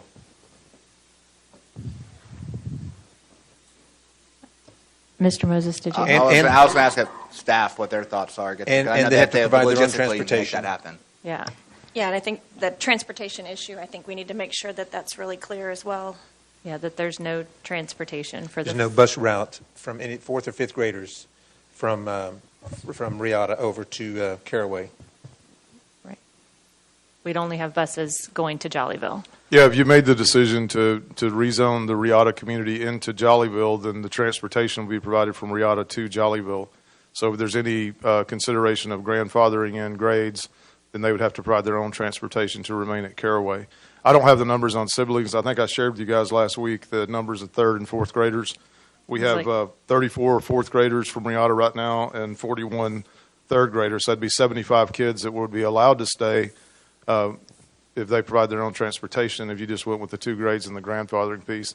I don't have numbers on siblings. I haven't run them on how many younger brothers and sisters that come in. And I know probably the most recent boundary on Pearson Ranch, we didn't allow siblings to stay at the school. If you were a 7th grader at Walsh or Cedar Valley or some school that was being rezoned to Pearson Ranch, you could stay for your 8th grade year, but we didn't allow siblings to stay. All right. Well, I guess that, Mr. Moses, that's kind of where my thinking was going. With just 4th and 5th, I'm not opposed to siblings. I just don't know logistically how that would work. Though I guess I do feel like I need to say on behalf of Jollyville, because there have been quite a few comments about them being a B-rated school, and it's not the elementary school that my kids went to, but it is in my neighborhood. So I do know a lot of those families, and it is a great school. With great families and a great PTA, and a lot of good stuff happens at that school. And I just I just need to say that on behalf of those families, because they do work really hard and they're great. Did you, Mr. Math? I agree. Jollyville is a great school, and I think it'll be even greater if we put some of the outstanding families in that school. I just wanted to weigh in. If we do have a grandfather, I'd like to have it be as broad as possible. So I prefer the siblings to the non-siblings. I just think logistically as a parent, I mean, it's different when you have an elementary school kid to a middle school kid. In middle school, parents are still involved, but it's definitely at a different level. In elementary school, the amount of involvement that parents have is just on a different level. And that's why I think it would be difficult to have kids at 2 different schools. I know that I personally wouldn't want that. So I don't see how I can vote against what I personally would want.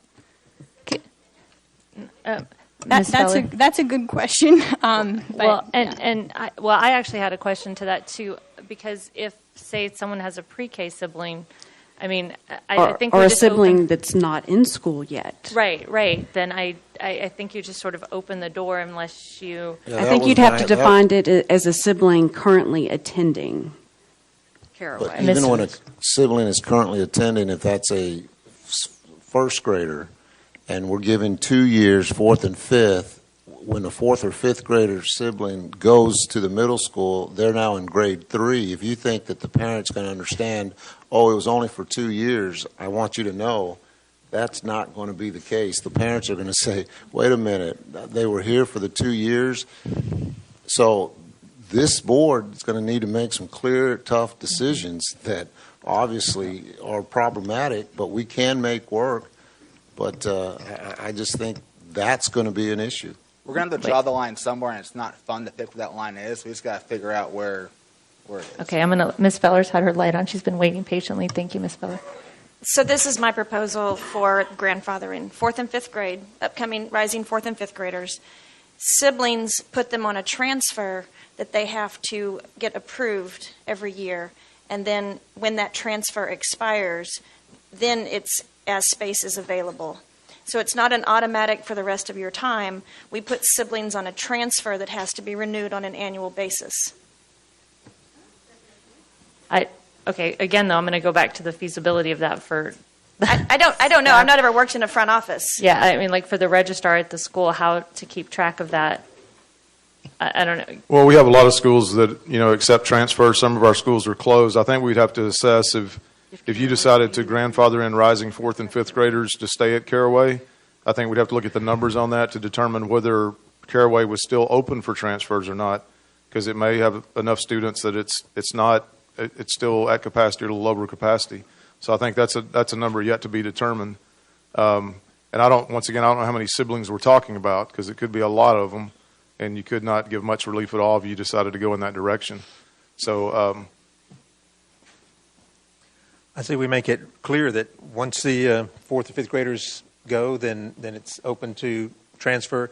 And I sent an email to Dr. Presley today, and one of the things I asked was, when a campus is closed, is it completely closed, or is it just closed for the grades, certain grades? Because there could be 10 first grade classes, 10 second, and 5 third grade, so it could be open. So if there is an opening, which I think is what you're saying, if there's an opening, then there could be. But we make it emphatic, and every year this sibling, as soon as your older sibling graduates, then that is not an automatic to continue.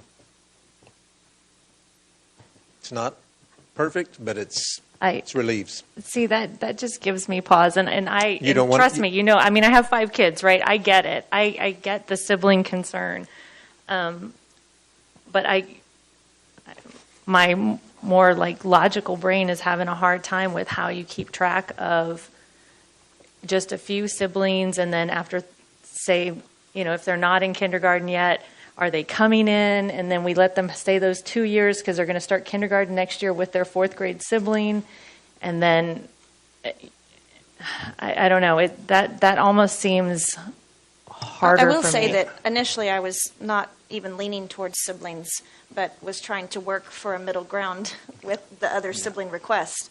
I agree with you that, and I'm not saying for just the easy. I don't want just to make the easy decision, because none of this is easy. But the spirit of collaboration, working with the other sibling ideas. But I would actually be in favor of your recommendation to just go with rising 4th and 5th graders. So would I, but I would strongly encourage, we can't do anything through, but strongly encourage perhaps the Caraway and Jollyville PTAs to work closely together in the next few years to try and see if there's some way to make that. I know they have. I know, I just saw Adam leave, but I know that they have actually reached out and. Oh, is Adam back? Oh, he's in the back. Hey, Adam. I know that they have been reaching out to each other, and I know that there's going to be a transition team in for everybody. Whatever the board decides, we're going to make it work well for kids. And I want to reiterate what you said. I think I even said it earlier. Jollyville is an amazing school, and it has even more amazing potential to do great things. So it's not. I don't know. I would send my kids, if I had little kids, to either school. I think they're great schools. Right. I just personally know, because it's half of my neighborhood is Palm Springs and the other half is Jollyville, and we do everything. Scouts, we cross over Palm Springs and Jollyville, Girl Scouts, Boy Scouts, swim team, everything. So they're very active parents, they're very involved parents, and just a lot of good families. And I know there's a lot of great stuff that goes on at Jollyville. Do we need to work out the sibling logistics tonight, or could we vote and have the sibling logistics worked out by a certain date? Well, what do we do if they can't? Right. If they can't work out logistics? I guess just... So I think if we had more data, we could maybe make a more informed decision, even by March 1st. By policy, though, we have to decide tonight, because our policy hasn't changed. This is our last regular meeting in February. The boundary change or Oh, that's true. I don't know. Can we? Yes. If we make the boundary change. That was my question. Yeah. Thank you. Thank you. I mean, I'll look at legal and say what. The policy only addresses the boundary change. The logistics of how you go about that is not really addressed in that policy. As far as not, the grandfathering piece is not addressed, but I'll allow legal to correct me on that. So I guess could we grandfather 4th and 5th and then come back? It's a policy. We can always waive it. It's your local policy, so it's sort of like your home. We can tweak it. We can vote on tonight. You balance your checkbook at home every month, and if you don't do it, there's no violation of anything. But I do think what Danny just described is technically correct in compliance with your policy, which is you're deciding a boundary change. And if you wish to add modifications as to which students will be allowed, I think you can do that prospectively. Later, okay. Ms. Feller? So I'd like to make the motion, but I would like to make just one more comment, is specifically did not look at the racial breakdown when looking at these decisions. This is not an us versus them. This is not a, isolating anyone. It's a logistical, we're trying to be the most fiscally responsible trustees for the district.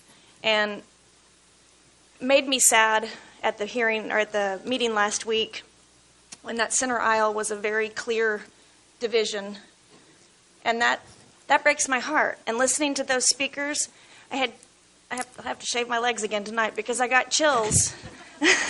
I got chills because I understand the emotion on both sides of it. If my kiddos were living in a community that were going to be moved, either I'd be up there or my husband would be up there speaking and advocating for our kiddos as well. So this is a really tough decision. And so I just wanted to make sure that everyone knows that this is not an easy decision that we're making on this, and we are looking at trying to make the best decision for the district. Having said that, I move that the board approve the boundary change recommendation for Caraway Elementary School as presented, effective for the 2021 academic year, with the option to grandfather grades. Whoa, we got to clean that up. I think we know what you're trying to do, but I think we got to go. If you make the recommendation was no change, no boundary change. So, to approve the boundary change for Caraway Elementary School, not recommendation. Does that work? Right, so Dr. Presley presented a potential boundary change concept. Staff is not recommending you go to that. So what you're referring to is what was presented as the concept. So I think what you want to make your motion to say is you wish to make a motion to approve the boundary change as presented as a potential change.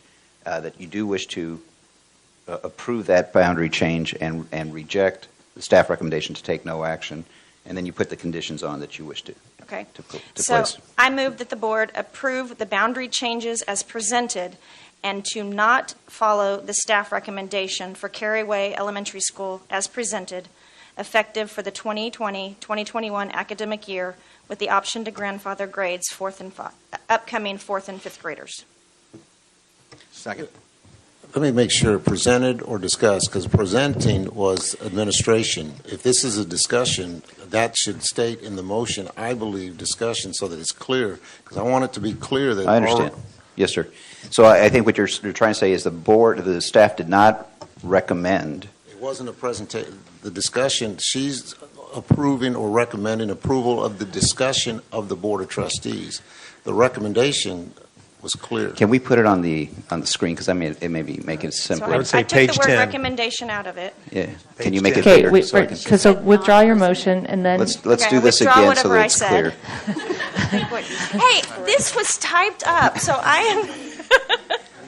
So what do we want to call this that we're Caraway looking at? potential What- Caraway potential adjustments is the way that it's shown on the Yeah, so slide. why don't we call it that? Will that get what you... I move that the board approve the boundary change for the Caraway.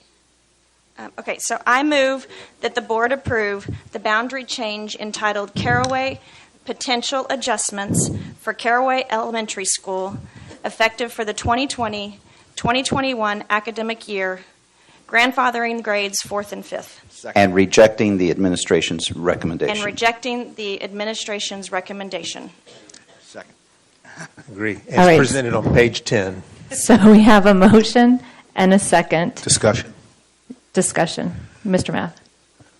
What are our next steps for deciding sibling policy? Get feedback from Get the more amount, the number, information. from Dr. Presley, and Talk to campus staff, both campus staffs, I would think. Do we want to give ourselves a deadline for making that decision? I don't want to string it I along. would say by the next regular board meeting. Yeah, I think it's only fair to the families to let them know by the next board meeting. Okay, I just want to be clear. Yeah. I'm sorry. Who's talking to staff? The board's not going to be talking to staff. We'll get requesting through me via the staff. Right, yeah, that's what I'm saying. I want to be clear because I Staff will don't need make board a- members on campuses saying what will you allow, what will you not. That needs to be a decision that comes through. So I just want to be clear. Also, per Lone Star governance. Yeah. Okay, so I would say if we could do it sooner, the better, because I know our next board meeting is delayed a week because of spring break, so it's not until the end of March. So I don't want to. and we may be having, Yeah, if we can. if we have a budget workshop on the 12th, like we We'll had, figure that day, yeah. we might be able to On or before. honor before. Is that a, Yep, I'm fine with that. Dr. Presley, Dr. Flores, that's, you could have a recommendation on siblings by on or before the next board meeting? Yeah. Okay. So, again, I hate to be so picky, but this is important. I'd like to see different options, if there are different options for siblings, rather than this is one option, take it or leave it. So, again, I haven't thought through that, but I think we should decide amongst various alternatives. Dr. Presley? Yeah, one other consideration that we really hadn't discussed, because the numbers are pretty clear if you grandfather in current third and fourth graders for next year. But when you begin the discussion of siblings, we're getting ready to at least release allotments to our campuses and staffing formulas for our campuses. We also have a meeting tomorrow to discuss location of special programming throughout the district, not just talking about Caraway or any other school, but throughout the district. Those decisions have to be made long before the next board meeting. So the staffing allotments, that could be problematic. You know, if there's a number of siblings and the board decides at the end of March we're going to have another 150 kids at Caraway and they've already been given their staffing allotments because they have to start their process of planning for next fall. So that could create a challenge for staff if we're waiting on that. It's too late. It's really late in the game to decide by the March board meeting whether to allow siblings or not, because I don't know what that number is right now. I think know we as what a the board grandfather owe it to number the is. administration to decide this tonight. Because they've got to make these allocation decisions. That would be helpful. So today's February 20th. What day do you need to make your allocation decisions? March 13th at the latest. So could we do it on March 12th? Or March 5th. 13th. Or, well, I mean, obviously they would need a few days. We have a meeting on March 5th, right? There is, I think we do have a grievance hearing So, on the so if we 5th. have a meeting on March 5th, we could go over, get the information we need. That would still give them, 7 days from that decision. The allotment process is a lot bigger than I think folks are realizing, because it's for the entire Obviously. district. Yeah. I'm just going to say, man, I think I love the idea of grandfathering siblings because I do think you can broaden the net. It helps the transition. But maybe this is just a note we need to make for if it ever comes up in the future, and we just limit it 4th and 5th grade for now. I mean that's one of those things. I think it just is what it is, and that without those numbers, it's hard to say, yeah, we're going to do it, because you want to see what the impact is. Because if we're trying to provide relief to these campuses, and then we're just going to grandfather Everybody potentially in. half the school, Right. What are we really solving the issue? If there are transfer spaces open, and this may be stepping too far outside, but would it be possible to have those siblings be at the top of that list if there is transfer space? And there Yeah. may not be with just Yeah, and we really don't make a list. It's, if you apply, we will deem very soon whether campuses will be open or closed for next year. So basically what will happen at Caraway, if the decision's made tonight and approved to move the Riata community of Jollyville, and then we count in the kids in the decision that would remain in 4th and 5th grade, then we'll have a firm number of how many kids will be at Caraway next year.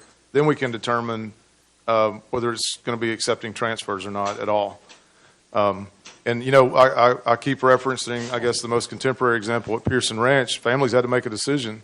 You know, if you had a 6th grader at Walsh and a rising 8th grader at Walsh, but you're now zoned for Pearson Ranch, the 8th grader could stay. So we had a lot of families that made decisions. Both of them went to Walsh. I mean, both of them went to Pearson Ranch, or they split up and went to 2 different middle schools.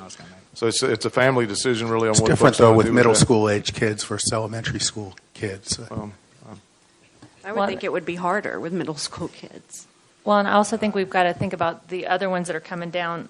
Are we doing the same thing for everybody? That's the thing. I think that's we're doing for everyone. I think that's a really good question, and in some ways, I don't want to get ahead of myself to talk about things that we're going to be talking about next. So, but I mean, I have concerns, as I've already said, that we're taking a lot of kids from an overcrowded school and putting them at an overcrowded school. We know we're going to have growth at Elsa England next year and that we need some relief.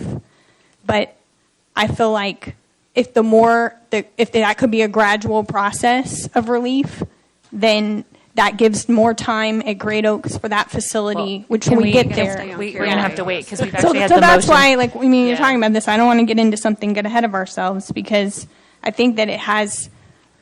Well, I just think we need to be aware that whatever we do at one school, we're going to need to be consistent as we go down the list. And I did not mean to get us off, because we have a motion and a second on the table regarding Caraway. So we do need to stick with that. I just want us to be aware that whatever we decide right now, we're going to kind of be held to later on in the evening. So is there any further discussion on? So right now it's just 4th The and 5th. motion right now was the board approve. Oh, you may have to reread it because I don't think I wrote it all down. Potential as present, the Boundary slide. change entitled Caraway Potential Adjustments for Caraway Elementary School effective for the 2020-2021 academic school year, with the option to grandfather grades upcoming 4th and 5th grade, and reject the recommendation from administration. Do we want to leave in there the option? Because then that gives the administration the option to not do it. And I think we need to keep it clean, 4th and 5th. Yeah.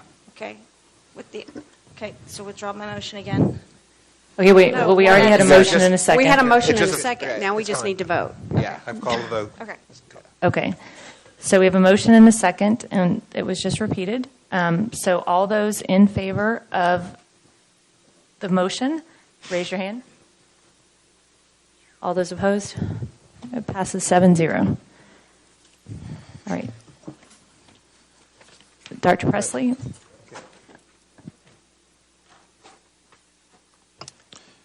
Yes, the next one is the boundary change recommended for Harrington Elementary, and we have the. I think we're going to Harrington.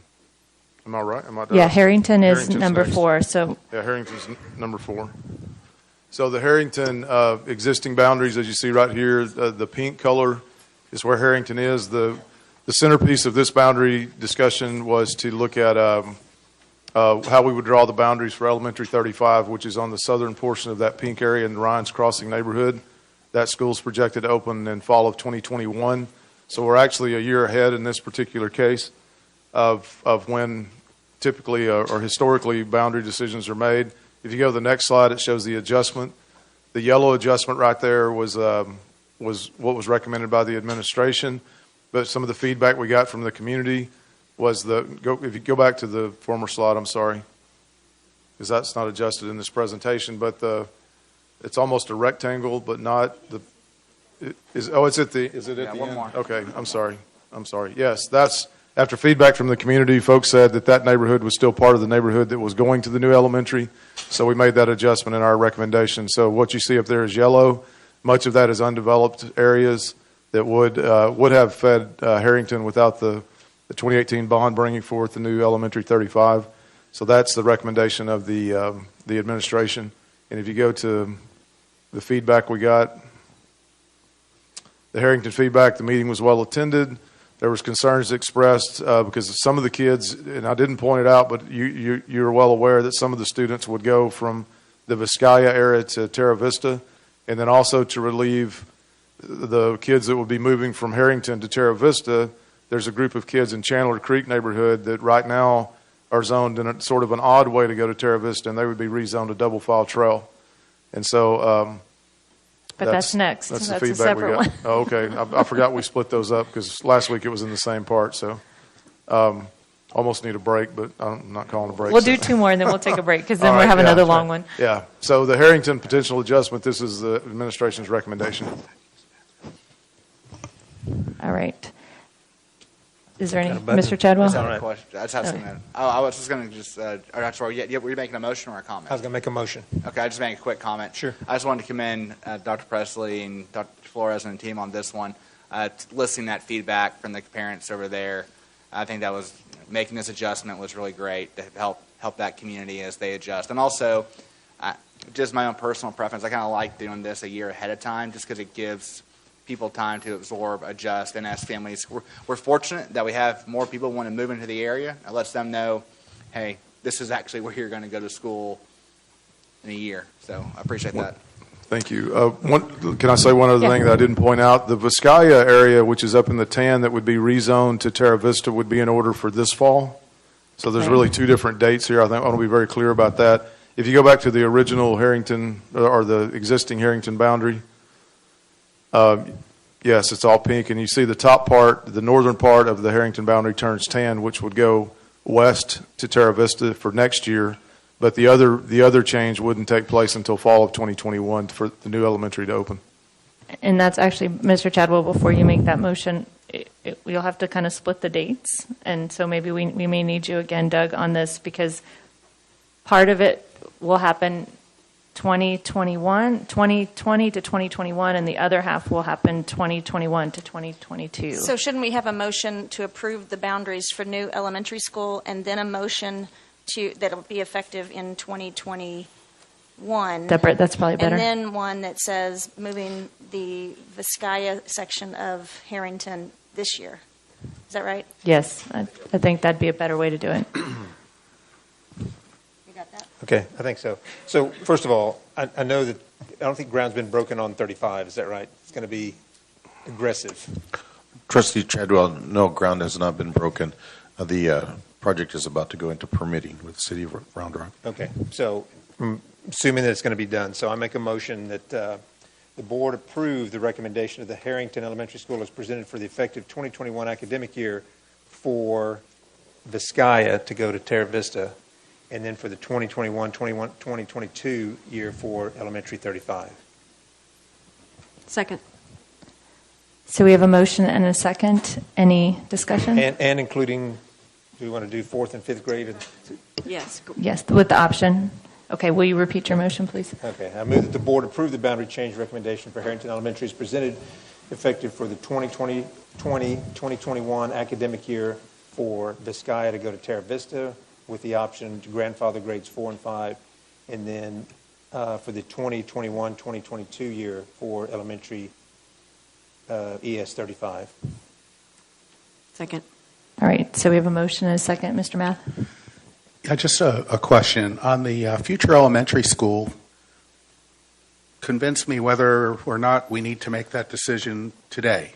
I mean, I know it's early, but... To relieve Harrington, right? Well, I want to relieve Harrington, but are we voting on a tentative plan for elementary school 35, or is this kind of it? Yeah, so that gets to my question, and I don't have a strong feeling either way. I just don't want to vote until we have this I think conversation. creating the boundaries now, as has already been mentioned, it gives families a long heads up, a long runway to make decisions, to get prepared to move to the new school, folks purchasing houses, things like that. But I'll also remind you, with the boundary cycle happening every year, if there were a need to come back and revisit this next year, you could always do that. But establishing this boundary tonight or approving this boundary tonight would be what we have in stone for right now. I would just say, for me personally, having been on the other side watching some of the boundary changes, when it's done right before school starts of a new year and people had no idea, especially like that one little area, and then you find out, and then you bought your house based on one thing because they're a building out there, and realtors they're great people, but they're selling you something, and so this kind of takes that out of the picture if we go ahead and do it now. Yeah, and I get that, but a lot changes in a year. You just never know. So this time next year, we could be back here. We might have to tweak it, technically, right? Okay, that's fair. Ms. Feller, did you have something you wanted to? Oh. Okay, so we have a motion and a second. Is there any further discussion?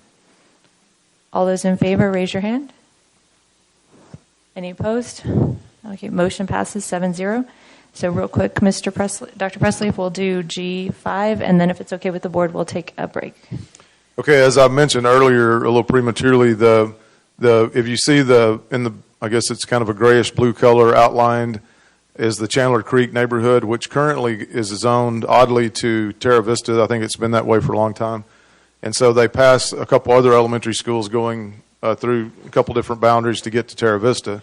So the recommendation here to make it more proximate to where they live and also to relieve Terra Vista as they receive the new students from Biscaya in the fall was to move the Chandler Creek neighborhood to Double File Trail Elementary, which is a lot closer to their neighborhood. And we invited parents. If you can go to the next one. No, I'm sorry. I thought we didn't have a feedback slide on this one because originally it was coupled in. So the feedback on that was in with the Terra Vista, which is what kind of threw me for a loop earlier. So we did have some Chandler Creek parents at the Terra Vista hearing that spoke about that. Not very many. I think one or two is all that showed up. And so that's the feedback that we got for that particular move. Mr. Moses. Madam President, I move that the board approve the boundary recommendation for Terra Vista Elementary School / Chandler Creek as presented effective the 2020-2021 academic year with the option to grandfather grades 4 and 5. Second. Okay, so we have a motion and a second to approve the recommendations for Terra Vista Chandler Creek. Is there any further discussion? Good cleanup. All those in favor, raise your hand. Any opposed? Nope. 7-0, passed 7-0. And then it is 9:11. Let's take about a 10-minute break.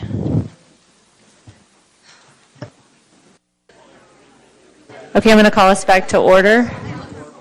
It is 9:24. And Dr. Presley, if you are ready, we are ready to move to G6, the recommendations for Elsa England Elementary. Thank you, President Weir. If we look at the boundaries, the presentation you guys saw last Thursday for Elsa England, this is the existing boundary. You can see the tan portion, which kind of extends around the purple portion, which is the Great Oaks attendance zone. And to the southeast, the tan portion there is the Highland Horizon community, the Highland Horizon neighborhood that we discussed throughout the boundary process. So if you go to the next slide, the recommended adjustment is to move the Highland Horizon neighborhood into Great Oaks and out of Elsa England. And so that's basically it. If you go to the next slide, you'll see the feedback we received. The meeting that we had was well attended by Highland Horizon parents, including the many members of the Homeowners Association, and they overwhelmingly supported the move to Great Oaks. Subsequently, large response from the Great Oaks parents opposed to the move, citing capacity concerns. Small amount of feedback from Great Oaks parents who are in favor of Highland Horizon coming to Great Oaks. So that's basically the feedback that we received, and you guys have had numerous emails and had speakers as late as tonight talking about that. So it's sort of a split idea on which direction to go, but the administration's recommendation is to move the Highland Horizon community into Great Oaks Elementary to relieve the size of Elsa England. All right. Ms. Vessa? So we were, in the public testimony, we were presented with different square footages per student that would result from adopting your recommendation. Can you review and validate those? Do you have that information? Or does the information we were provided sound right? Well, I didn't take notes on all the information we were the information you were provided by. Well, I have right now that at Elsa England it's 93 square feet per student, and if the Highland Horizon community leaves, it'll be 117, which, I mean, we expect more students will be coming. And then before Highland Horizon is added, Great Oaks is 95 square feet per student, and then with the Highland Horizon addition, it goes to 68. Yeah, I don't have those calculations, so I can't verify those are accurate or not, the square footage of the building. Once again, remember capacity is a range, and so then I have the numbers that were issued when these schools were built and how many students attend them now. That's what I brought prepared to talk about tonight. Because once again, you can add portables, you can take away portables, you can expand core spaces, and Mr. Wooster could probably speak more to that. But I can't verify that a community member's comments are accurate or not accurate because I haven't done those mathematical pieces yet. Mr. Wooster, do you have any commentary on that? I have not calculated those particular facts, besides the fact that I know that the Great Oaks facility is approximately 80,000 square feet, and the square footage of Elsa England is approximately 110,000 square feet, something of that nature. And so the attendance population is approaching 1,300 at Elsa England, and currently at Great Oaks, it's approaching, I think, about 770 students, and so that should give you enough. Well, I did data. some rough math. If Great Oaks is 80,000 square feet, and they would have roughly 1,000 students, then they would be about 80 square feet per student.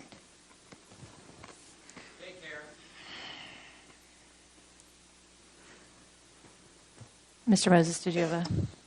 No, I was just going to. I know we have a lot of emotions in the audience tonight, and we've said now this 4 times already. But we just want to really encourage everybody. Please let us have the conversation. Shouting out doesn't help us try and work through this. We understand there's some emotions. This isn't the right setting to do that. So I just want to comment on that. Mr. Chadwell. So you have done this. You've looked at the square footage. You've been the recommendation. Some went on a recent tour there. There's been some discussion about the number of restrooms and all that, but you're confident that that can be accommodated, and that's either Dr. Presley or Mr. Wooster. That if there's more students, it will still be crowded. But and then the other thing was about the infrastructure, the food. Somebody mentioned food, portables, and bathrooms, and your recommendation is that can be accommodated. Trustee Chadwell, the facility itself can be re-looked at in how you use the occupancy within the existing building. For example, there's several programs within the existing building, and that goes to the discussion of teaching and learning. Do those programs continue within their current occupancy and or spatial assignment, I guess is what I'm trying to get to. And so that spatial assignment changes year to year. And for example, I'm seeing a classroom that's labeled an art classroom here on my graphic, and there are some PPCD classrooms and things of that nature. And so from a facilities point of view, is that it always begins to start with a conversation is that what can be accommodated in perhaps a different point of view. But that is something that's extremely sensitive to teaching and learning and other programs, and that is not something that we take lightly. And so the answer to your question is yes, the student body can be accommodated based upon what we need to, but we will have to adjust that accommodation by way of adding square feet, by way of portables. Okay.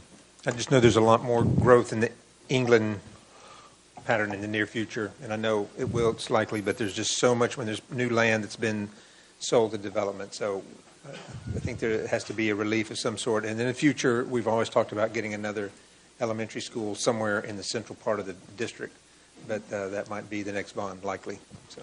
Ms. Gonzalez.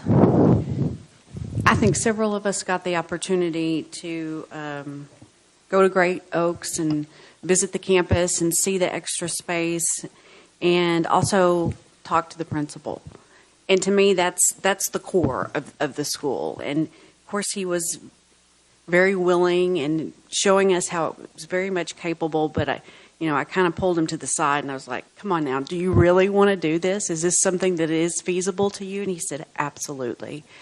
So that's one point. But the other point is the alignment for the students. I think that's so important as we go further. If it's a possibility that we can align our students and keep them together, we need to do it. Ms. Feller? I was just wondering, Mr. Worcester, if you could spend just a brief summary of the plan of how portables and exterior changes and things like that you've already talked about, and should this plan go through. I just wanted to make sure that especially everybody knew that we've looked at all the pros and cons and the ins and outs, and so if maybe you could address some of that as well. I'd be happy to. Thank you, Trustee Feller. One of the things that's going to occur at Great Oaks this summer is that there will be a refresh of finishes in the existing facility, carpeting, flooring, things of that nature. So that's a project that's ongoing. Just within our staff discussions this week, we were talking about, well, if portables are moved to this campus, how do we deal with that? And the conversation is, of course, portables coming on campus need to be fresh. They need to have the same carpeting that's new in the building, things of that nature. And so the facility staff, the construction staff, has been instructed that when we begin to plan to accommodate this potential inflow of additional students, that there's been much conversation about having wet facilities. And so historically, within that district or within that campus, the portables were dry. And so we have engaged planning already with an engineer to be able to start Can you just clarify? I know what it is, but can you clarify the difference between a wet and a dry portable? A wet portable is a portable that is facilitated with a water closet or a toilet in each classroom. A dry portable is not. It does not have obviously any water feature such as a restroom or a water closet. And so in order to accommodate those wet portables, we have started the planning in creating just a waste system so that we can tie into it, because originally those portables on that campus were dry. And so knowing that we'll need to accommodate that, knowing that portables that come in need to be fresh, and so we started talking about adding the carpet and make sure that everything is painted and that it has this continuity of campus. There's some old portables on that campus, and so we began to talk about how can we improve those, if they're worth improving or replacing. And so there's just ongoing conversation now, knowing that there's a discussion and feedback related to security. How do we maintain a security arrangement around those portables from that point, making sure that there's access into the building as far as walkways, et cetera, that sort of thing. So we've approached this conversation from a facility point of view to be very sensitive to the feedback that we've heard to this point, and to know that those are issues that are important to those who are experiencing this potential change. Mr. Moses. Thank you, Madam President. I was just going to echo Trustee Gonzalez's comments, because that is something that whenever, as I've been in the community, as I've been on the board, we've heard a lot of conversation about. We've had it up here at the dais with everyone who's sat up here while I've been on the board, and it's about how can we create more vertical alignment. And then you look at the other ones that we've looked at this evening that are coming up. One of the common themes is vertical alignment and doing that. So this fits in that same vein of what we're trying to accomplish as a district. So I know it does create some logistical things that are being worked out, but I think this is, as far as us trying to actually make sure we have pure feeders, this gets us closer to our goal. Ms. Vessa? So I have a few questions. So if those portables that are on the campus at Great Oaks currently may be slated for replacement, would we be looking at whether those could also be wet portables? Absolutely. And knowing that the feedback that we've heard up to this point is that we want our portables to be wet or accommodate toilets. Some of the feedback in public conversation that you've heard is to imply that the restrooms are insufficient. Well, the reality is they're not. They are code compliant. There's the code table suggests that there's enough water closet toilet facilities within the main structure to accommodate all the students that would be on campus. And so there is quite a lot of miscommunication and detail that you'll hear in public comment. The point is that we want to be able to make sure that all facilities are wet and that we have portable facilities that either they're existing on campus, we have improved them to an acceptable standard that is consistent with all of the portables. We just don't have a mismatch of facilities out there.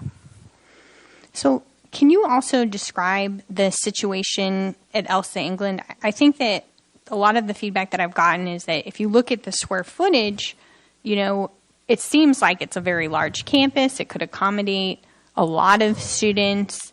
And I think there's some confusion as to why we feel like Elsa England is in a crisis situation of overcrowding when numerically people might feel like that is not the case. The immediate surrounding area is growing.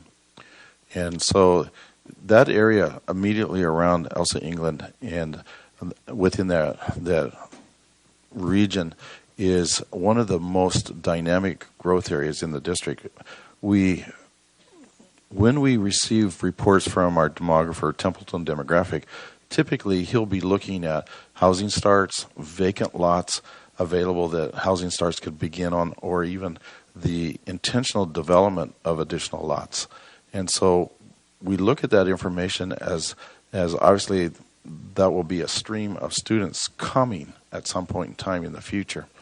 We know that the student population base at Elsa England is currently approaching or very near 1,300 students. The intended design for that school was always stated by the design professionals being 900 students.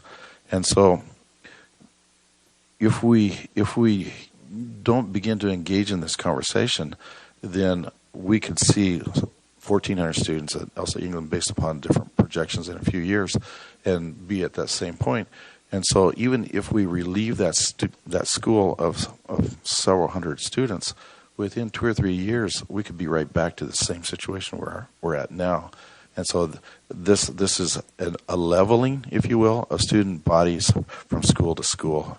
That doesn't solve the problem of these campuses being heavily or highly populated. We still have discussion to approach in how we manage with these high numbers in regard to population, and that's what we alluded to last Thursday. But at least these populations are leveled at this point. So I have a question regarding that. One thing that I was really eager to see was the Templeton report and to see what they're projecting. And I was expecting, okay, in 2 years, we see 200 student growth. But that wasn't the case. That's not what the Templeton report projected. Can you speak to that? Well, when the Templeton, again, looks at the report, it looks at housing starts. One of the things that's very, very difficult to project in the Templeton report in population basis is the yield of students per household. And so oftentimes that will change depending on who is purchasing the house and how that goes forward. And so Templeton will project their growth, and what that projection is in a quarter basis. And so it's looking out at, well, this is what we know today. It may change in 3 months because, of course, he is creating this report in another 3 months. And what we do know, though it's not in report yet, is that there's additional housing that's being master planned in that immediate region. So what you're saying is that the Templeton report is accurate to a quarter, but if we're looking to plan out years, like 1 to 2 years in advance, we kind of just have to look at what we likely foresee happening based on what's happened before. Trustee Vessa, obviously we're talking about trending. And so the trending of what the school has been experiencing previously within the last few years obviously will continue and may or even accelerate. Can I actually follow up on that just a little bit? Because when Templeton does their projections on yield, is it the same across the district or in neighborhoods like Paloma Lakes up by Harrington and over here by England? Do they change their, I guess, metric just a little bit, knowing that it's mostly young families that come in?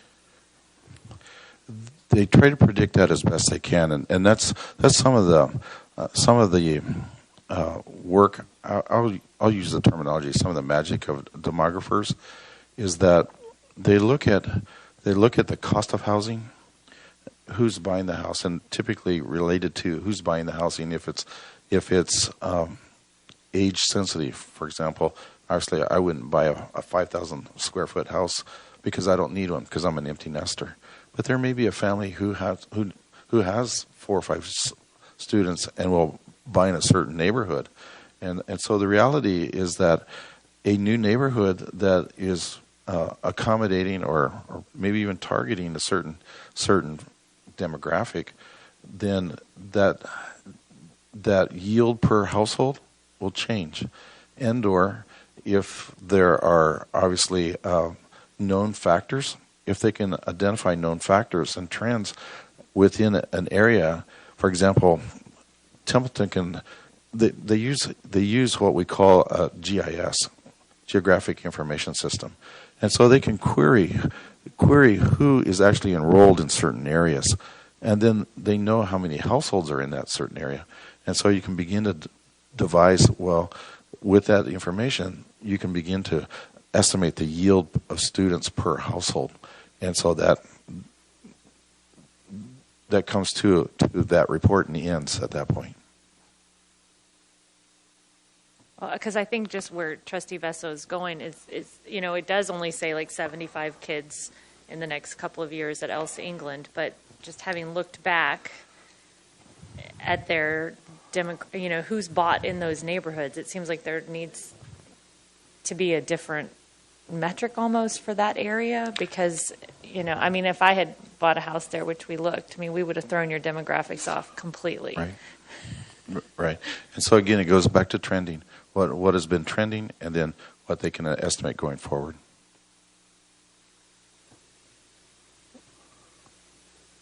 Are there any other questions? So if we were to go over the planned accommodations, if this recommendation is adopted, we're looking at possibly replacing the current portables with new portables that are wet, possibly adding at least a couple portables that are wet, and would we be doing any type of security, given the number of portables on the campus, will we be enhancing security at that campus in any way? Another thing that has been brought up several times is the traffic in that area, and do we have any plans for that? I know that at Elsa right now the traffic's really bad too.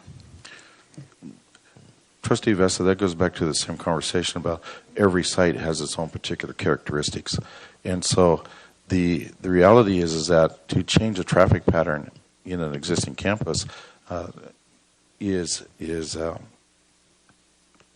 major project because you have a building that's on site, it's established, and streets, infrastructure's in place already.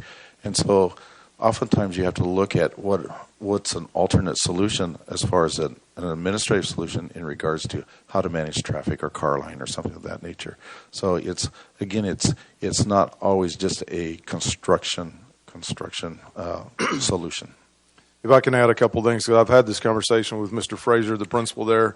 As far as the safety concern, and Mr. Yarborough will be getting with Mr. Frazier to look at that. We do need to add some fencing there because if we did nothing there, we need to add fencing anyway along some of the roadways around the portables. So I think that's a thing that we will do. And also, I would remind you that the students who live in Highland Horizon, if they are rezoned to Great Oaks, we will provide bus transportation.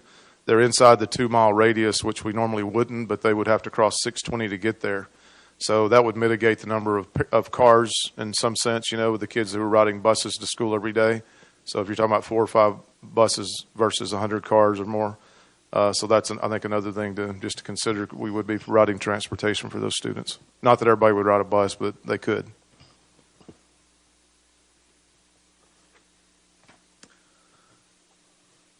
Mr. Chadwell. I think this is another one of the tougher ones that we have, but I think it does need to relieve crowding at England, and I think we need to do a vertical line the campuses. So with that, I move that the board approve the boundary change recommendation for Elsa England Elementary as presented effective the 2021 academic school year with the option of grandfather grades 4 and 5. Second. Okay, we have a motion and a second. Is there any further discussion? Ms. Vessa? I mean, I've stated all along that I think that this is a really, really tough decision because I don't like putting a campus at an overcapacity at this level. So, but I feel like we don't have a lot of options on the table in terms of the growing student population in that corridor. So I just commit to making sure that we do everything we can to make Great Oaks the best place it can be for this student population. Otherwise, I couldn't vote for it if I didn't think that we could make it a place where kids could have a good learning experience and families could feel confident that they were getting a great education. And I guess I want to also stress, because we heard, I think in emails, and we heard at least one person, that there isn't any thought, Dr. Presley, to sort of domino and move once Highland Horizons comes over. There's no plan, there's no recommendation to ever move some of the families that are already there out to another school in order to make room. You mean to move some of the existing Great Oaks families? Mm-hmm. Not unless the board in the future made a decision to change boundaries again, but that's not anything that's being considered in this particular cycle or being discussed that I know of. Okay, so there's no plan for that. Right. So I just want to make sure people know that. One other thing I just wanted to make clear, and this is for all of them, that when we say option to grandfather, that option is actually for the families. Correct. For the 4th and 5th grade families to choose to stay at that campus. It's not, the administration isn't being given the option of keeping them there. The families will have the option, but without buses. And Correct. That goes for everybody. Yes. Okay. And I think it's important to note that at Great Oaks, that represents a potential of 84 students. So a little bit of extra, I mean, probably not all the students would choose that, but if, let's just say in theory, all of them would, it would give us a little more time to. Right, they could stay at Elsa England, right, those 4th and 5th graders. Okay, so we have a motion and a second. Is there any further discussion? All right, hearing none. All those in favor, raise your hand. All those opposed? Passes 7-0. All right, Mr. Presley? Dr. Presley? Sorry.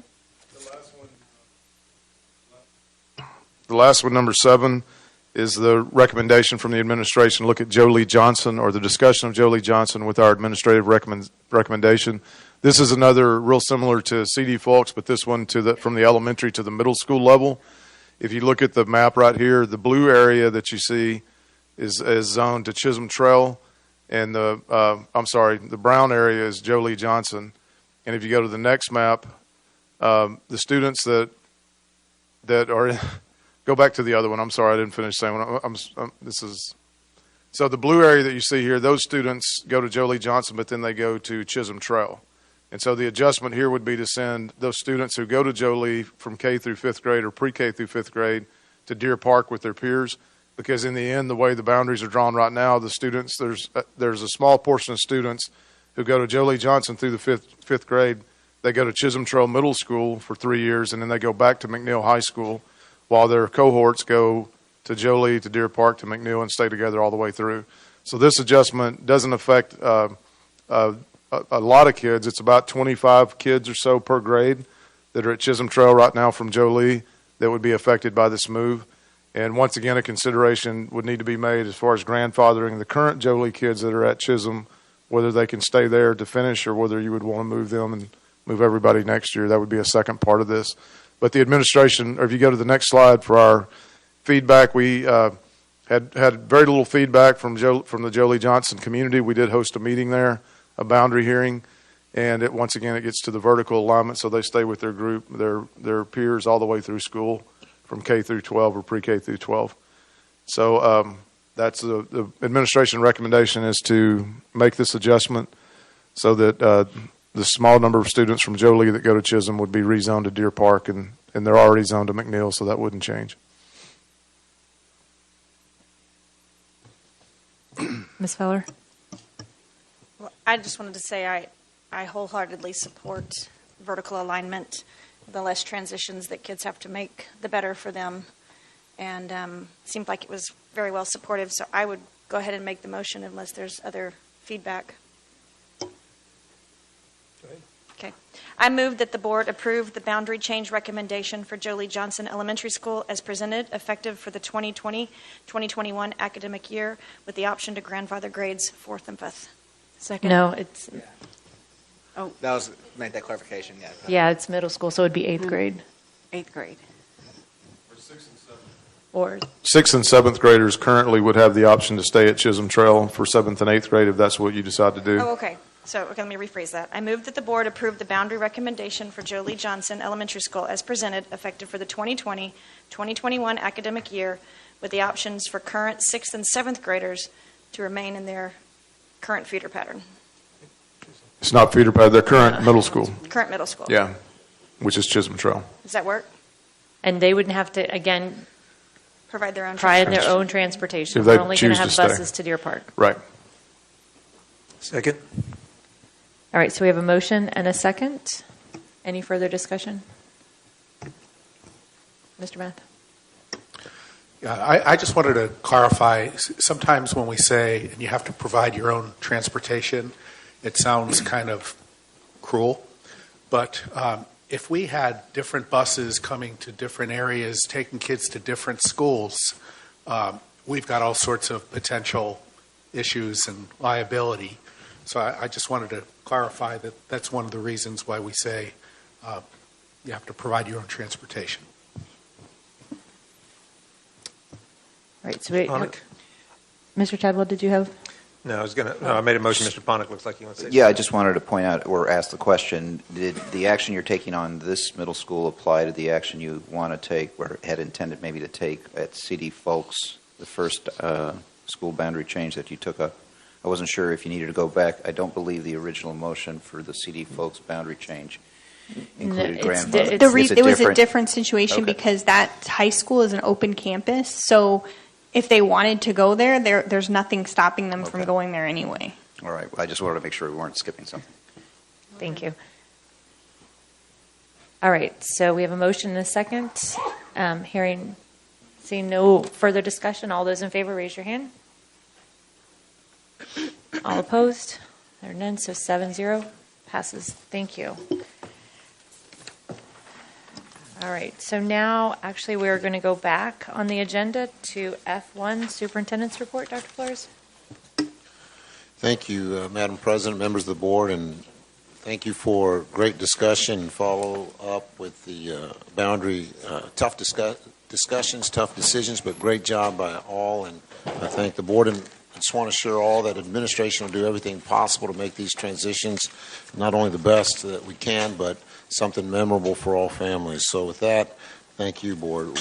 We will now look at what we're here to do, and that's focus on student outcomes. And I also want to commend this board for drilling down and making goal progress measures on early childhood a major priority in what we do. So without further ado, we're going to talk tonight presentations on goal progress measures 1.1 and 2.1, pre-kindergarten literacy and math, and 1.2 and 2.2 grade 2 literacy and math. So without further ado, Ms. Mandy Estes. Good evening, trustees, and the good news is you will not have to vote on any boundary situation with this one, so that part of the night is over. Yes, we are pleased to present to you tonight on goal progress measures regarding pre-kindergarten literacy and math, as well as second grade literacy and math. And keep in mind, these are monitoring measures of the ultimate goal of third grade STAR. At the podium tonight, we have Dr. Kathy Malerba, who will go over the data pieces with you, as well as Margot Vogelpool, our Director of Pre-K, and Ryan Smith, our Executive Director of Teaching and Learning. And so I'll turn it over to Kathy. Thank you, Mandy. Good evening, trustees, President Weir, and Dr. Flores. As Mandy mentioned, all 4 of our goal progress measures tonight are the leading indicators for the House Bill 3 required early literacy and early math goals, which is third grade STAR performance. So with each of these indicators, I'll just spend a little bit of time telling you about the assessment before I hand it on to the program expert. And we'll look at the targets and so forth. So the first measure is, in fact, a measure of being on track to be ready to learn in kindergarten. And for that, we use the CIRCLE Progress Monitoring Assessment. It's criterion-based, which means that the teacher's administering it and actually tabulating up skills that students have accomplished by that point in the school year.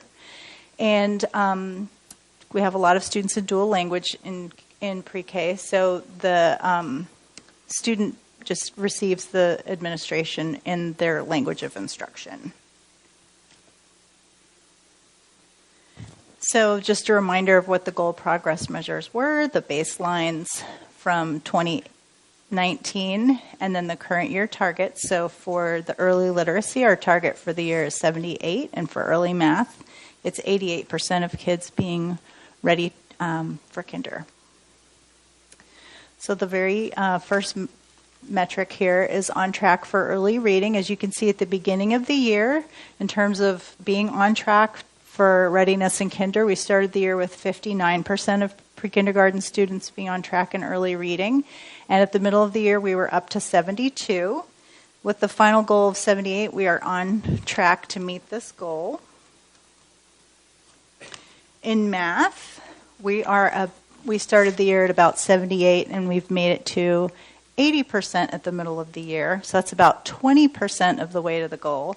But Margot will have more information for you about how the pre-kindergarten math curriculum works that can help kind of explain that trend.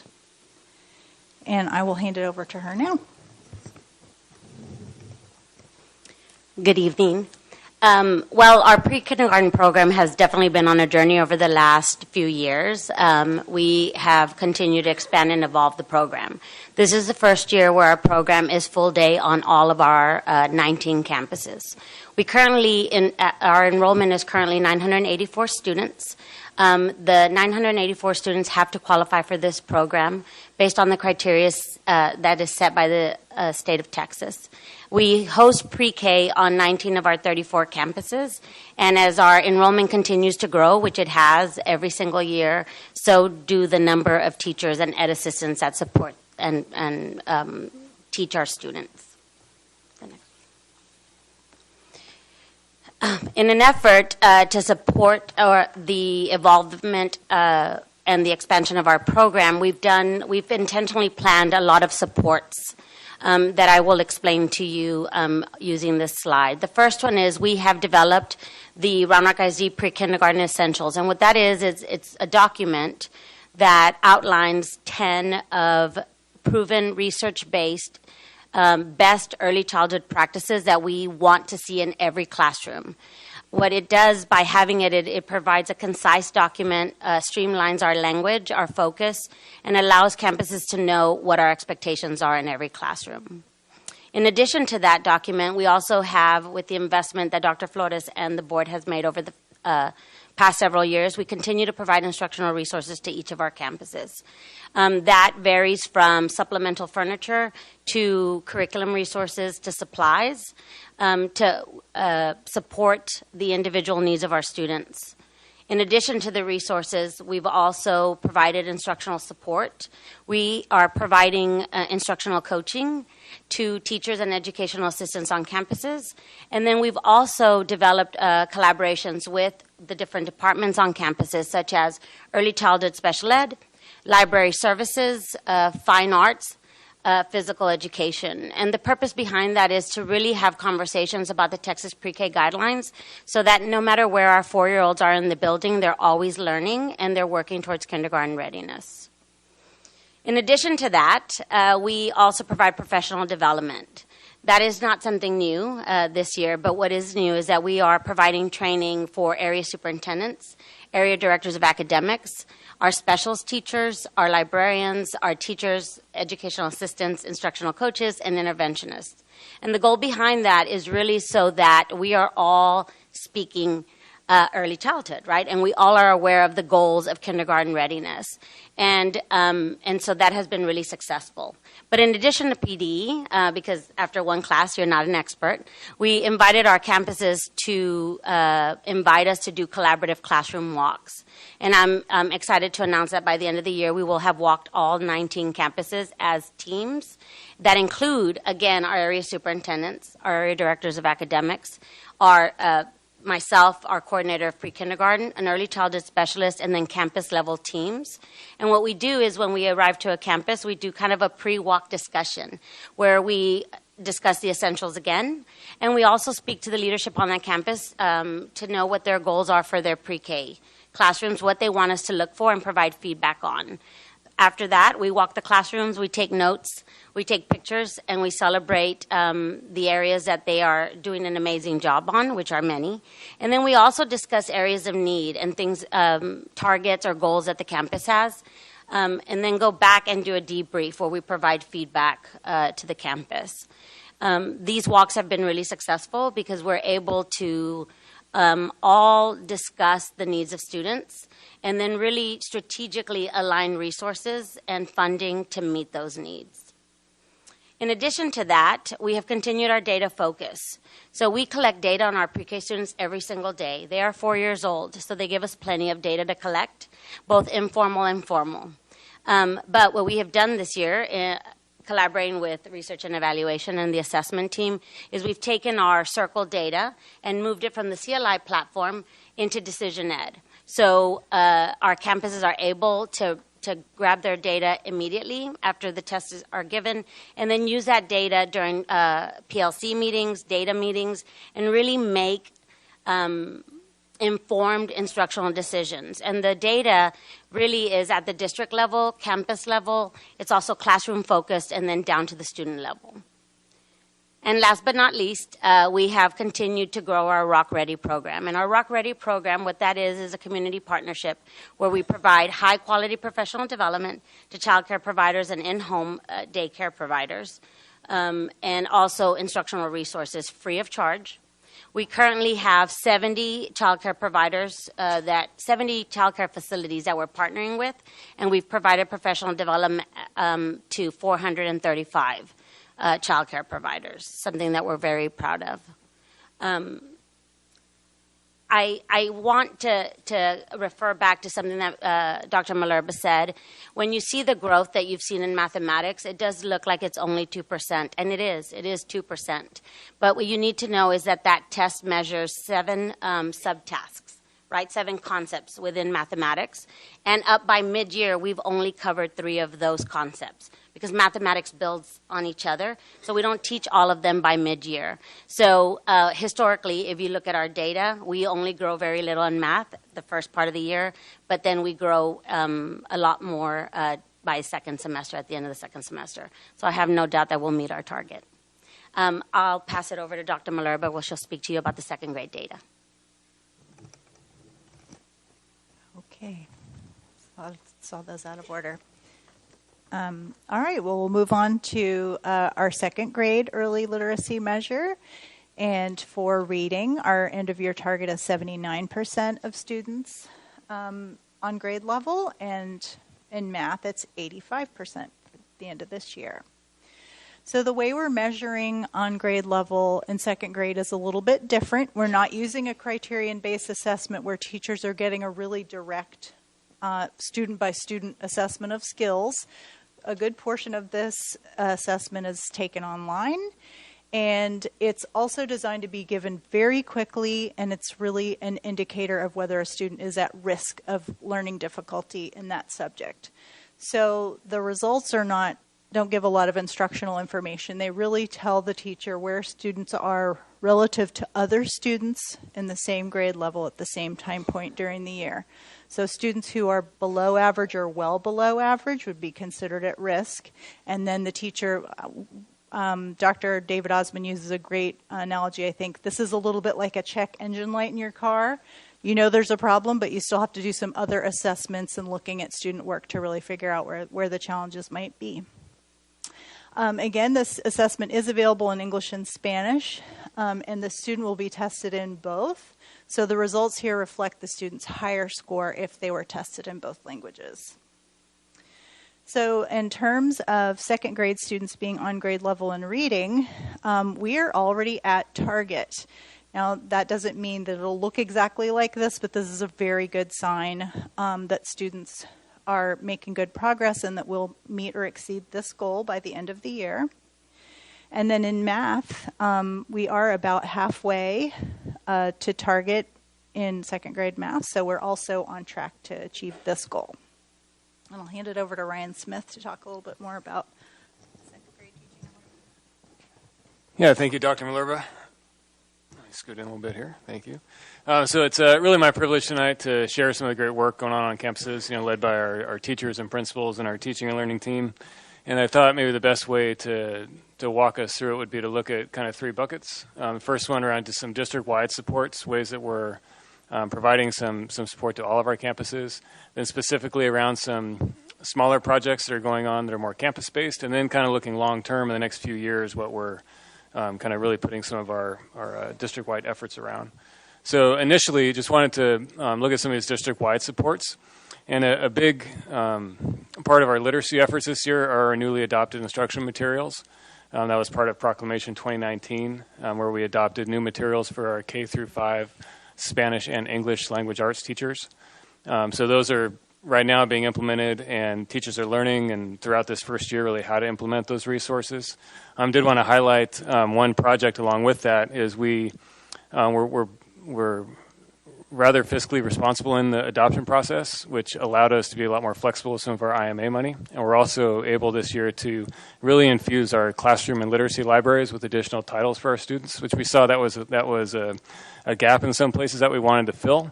So right now we have a project, we call it Windows and Mirrors, that's going to get more and more books available for teachers to be able to use with their students in those kinder, first, and second grade classes.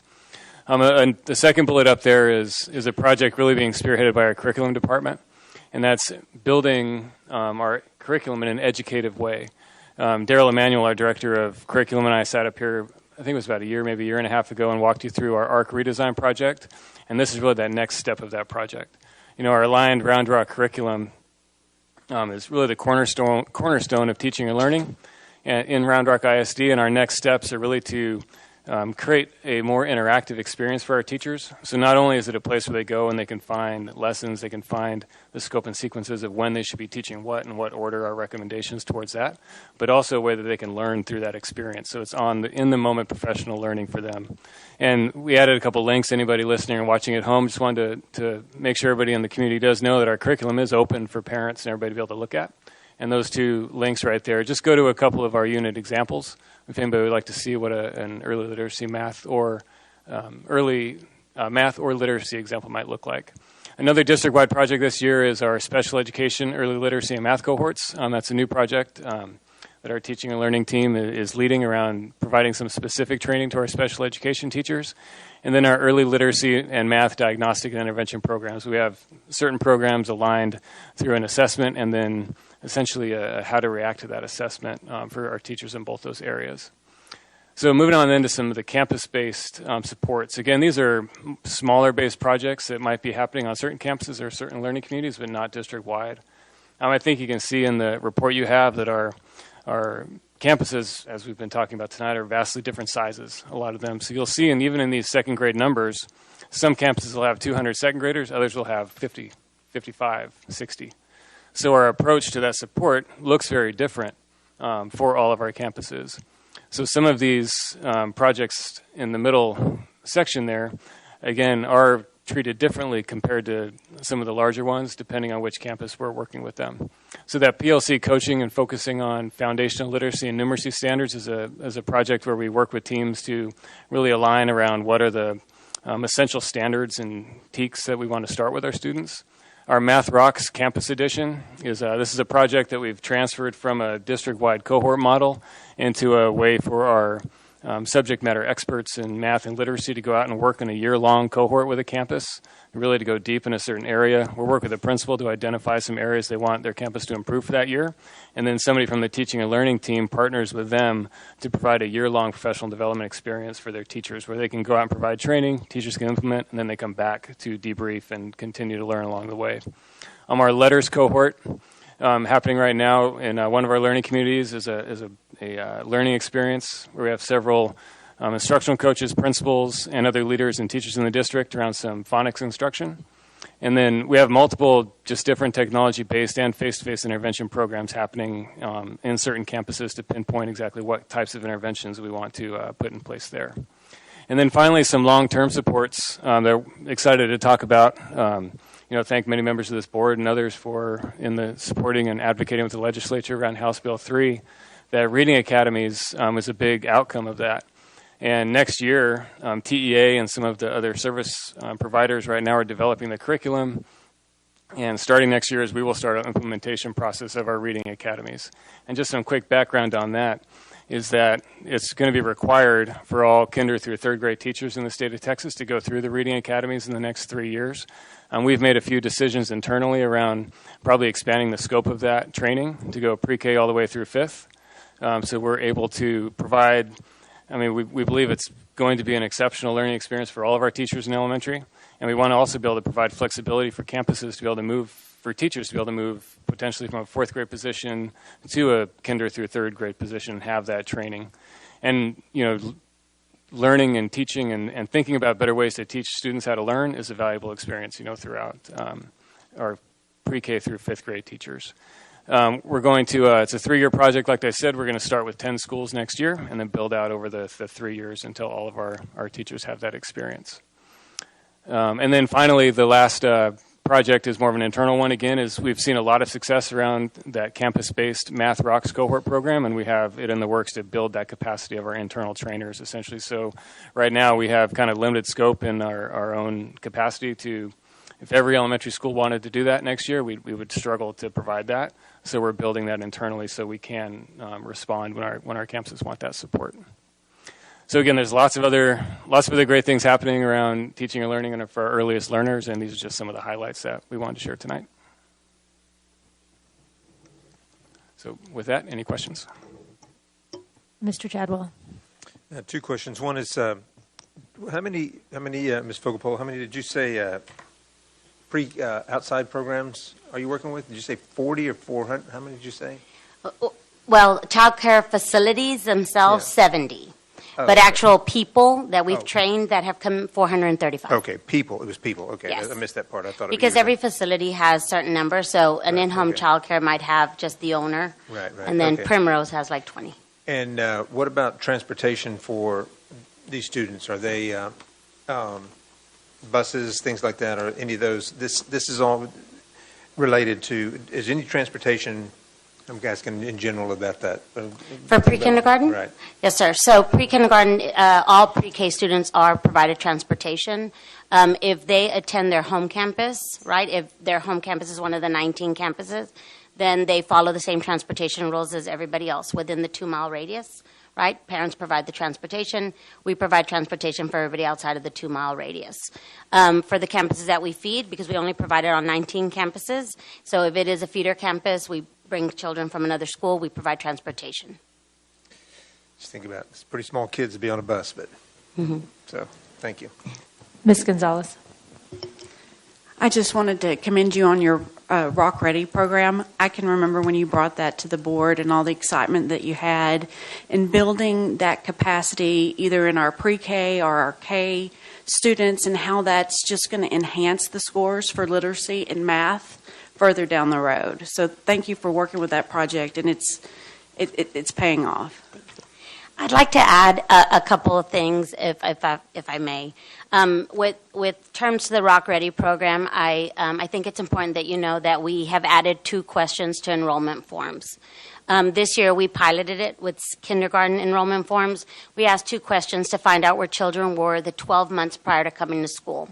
So we have 2 reasons for doing that, right? First, we want to know where our kids are coming from. To answer, have they been in an in-home childcare? Are they in a facility? Are they with mom, dad, grandma? You know, who's watching them before they come to us?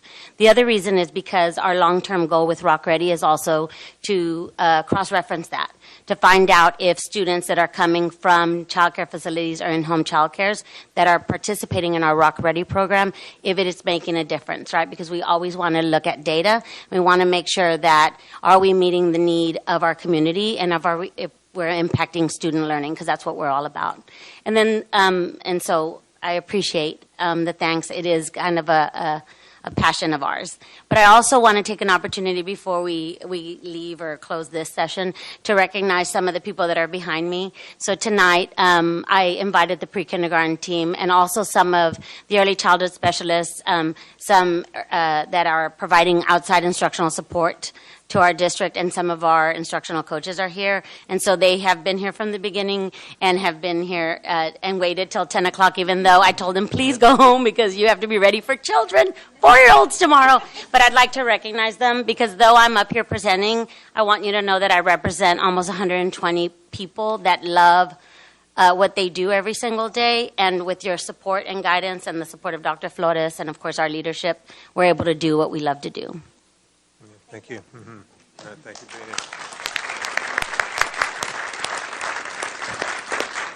Did you have a question? Yeah, I'll be quick. Yeah. Okay, Mr. Rose. Ditto.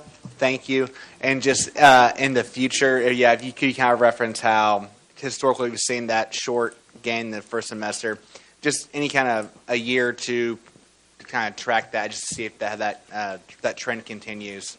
Would be helpful. Absolutely, and we could provide that for you if you'd like. I'd like to also add, I have a lot to say because I love what I do, but I want you to know that though we shared 2 measures with you, right, early literacy, which is related directly to phonological awareness, and then our early numeracy, but we assess our students on 14 measures. So you see part of that, right, but we look at the whole child. So some of the things that I want everybody just to be aware is that we do look at social emotional learning, how kids approach learning, how they're doing. We look at writing, early writing skills, science and social studies. We also look at letter sound correspondence and, of course, letters, names, numbers, all the things. But we showed some data with you, but as teachers, you know, our campuses, our leadership, our administrators, we're looking at 14 different measures for our kids because we want to make sure that they're ready for kindergarten. But thank you. We would definitely show that with you. I actually had a couple of questions if we can go back. So when you said after you did the walks that you would make funding decisions, and I was just sort of curious how it was, is it different in the pre-K world than it is for the other classes? Because, you know, usually for the schools you get, if you have this many students, you're allotted this much as far as teaching and, you know, teachers and aides and stuff. But are you able to sort of move that around a little bit after you do these walks? So every campus is funded the same, and pre-K is no different, right? They're part of the funding formula that is given to a campus. But just like every other department, there are supplemental funding sources. So at the district level, I'm given a budget that I manage as well, right? So in managing that budget, what we do is we plan accordingly.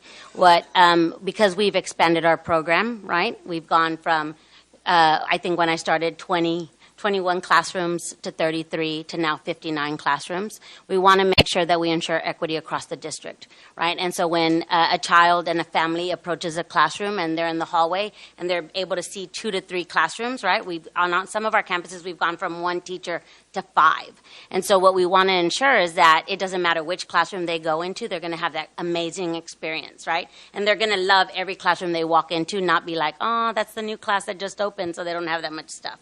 So so that's the first thing. So using the budget that I'm given, that I have the honor of leading, we use that to try to supplement what the district's already providing. So that's the first thing. And then the second thing, as we do walks, we also want to meet the individual needs of our teachers, right? So in some cases, there are some needs that a teacher really maybe has come from another district and is used to using a certain material or really wants this certain instructional resource. And so we use that funding to be able to kind of target those needs. And then we relate that to the data. So if we see at a certain campus or within a classroom, there might be needing more instructional resources related to phonological awareness, right? Then that's what we're going to spend our funding on. But everybody receives the same funding. We just right now are trying to ensure that that we give everybody what they need. And I hope that answers your question. It does. Thank you very much. And then I just had a quick question for Dr. Malerba. Can you just refresh my memory? I know that our goals are third grade STAR, and this is one of our goal progress measures is second grade. Can you just remind us how predictive these numbers are? Like if we hit our goal for second grade, then next year when they're in third grade, how is that? Okay. I was reading some technical manuals to prepare for tonight, but I think I may have to go back and dig and send you a little bit better answers because I remember specifically reading that Ames Web for 3 through 8 has been validated against state assessments, right? So in that sense, I would say, yes, it's got a lot of predictive validity. But then it said something different about K through 2. So it's obviously been validated against something, but it may not have been another well-known test. It may be getting validated against curriculum or something like that. So I don't know if either of you happen to remember. Okay, I will dig back into the manual and get you an answer. Okay. And I know there's not a board update tomorrow, so it doesn't have to be okay tomorrow since we're already at 10:22. And I just had, one other comment. When I looked through the narratives that you gave us, it did actually remind me of when the Safety Task Force gave their presentation sort of on equity, and it's sort of more on equity, but I did notice, when you look at the breakdown of the pre-K by ethnic group, it's very similar. Yes. I mean, we have our African American Hispanic early math numbers are 79%. The reading is at 70%. It's and then when you go to the second grade numbers, they're not there anymore. The African American and Latino numbers they really drop below the white and Asian. And I don't know if you know sort of why that happens in those couple of years. It's a side-by-side. Let me have a glance at it. So I'll add some thoughts, and this might not be as research-based as what Dr. Malerba, but more experience-based.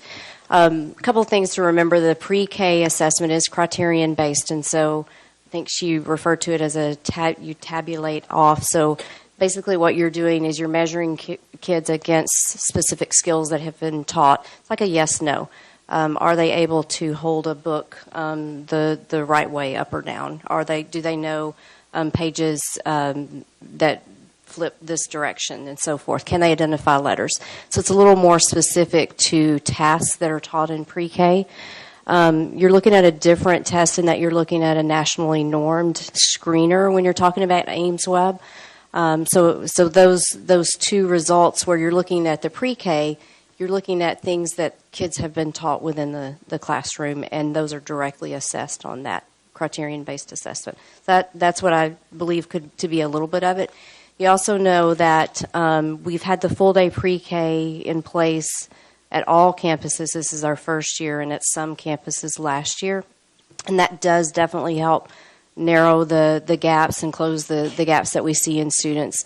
Whereas the second grade results that you see on the document in front of you, we had half-day pre-K. And so there is a difference over time that we expect to see with the full-day pre-K program in place. Yeah, I was just going to add, that's a great observation and a great explanation as well. So thank you, President Weir. And I do think that that's something that we need to make sure that we consider as full day pre-K, right? It says that's exactly why this is so important. That's why, invest in early education or early childhood. I'm reading a T-shirt right now. I can't see a face back there because of the lights, but I can read the T-shirt. But if we continue to do that, I think we're going to pay off handsomely for our students. All right. Are there any other questions? Great. Thank you. Thank you. Y'all have a great night. Good night. All right. So Superintendent Report 2, the safety and security update. Yes. At this time, I'm going to turn this over to Dr. Danny Presley, and he's going to have Jeffrey Yarbrough assist him on this presentation, and we'll give you a safety and security update because we're looking at an action item tonight for a resolution.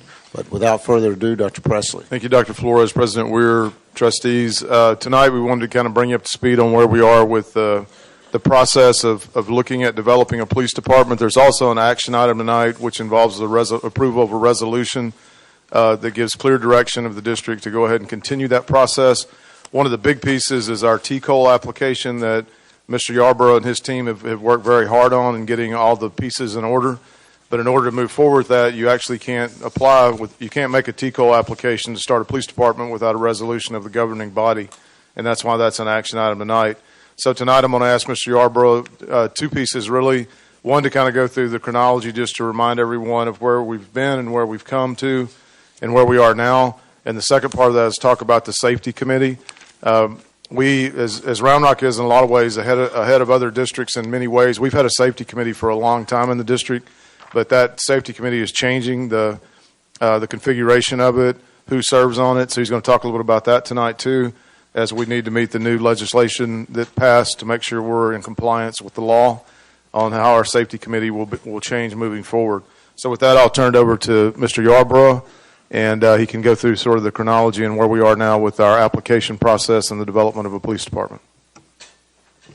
President Weir, Dr.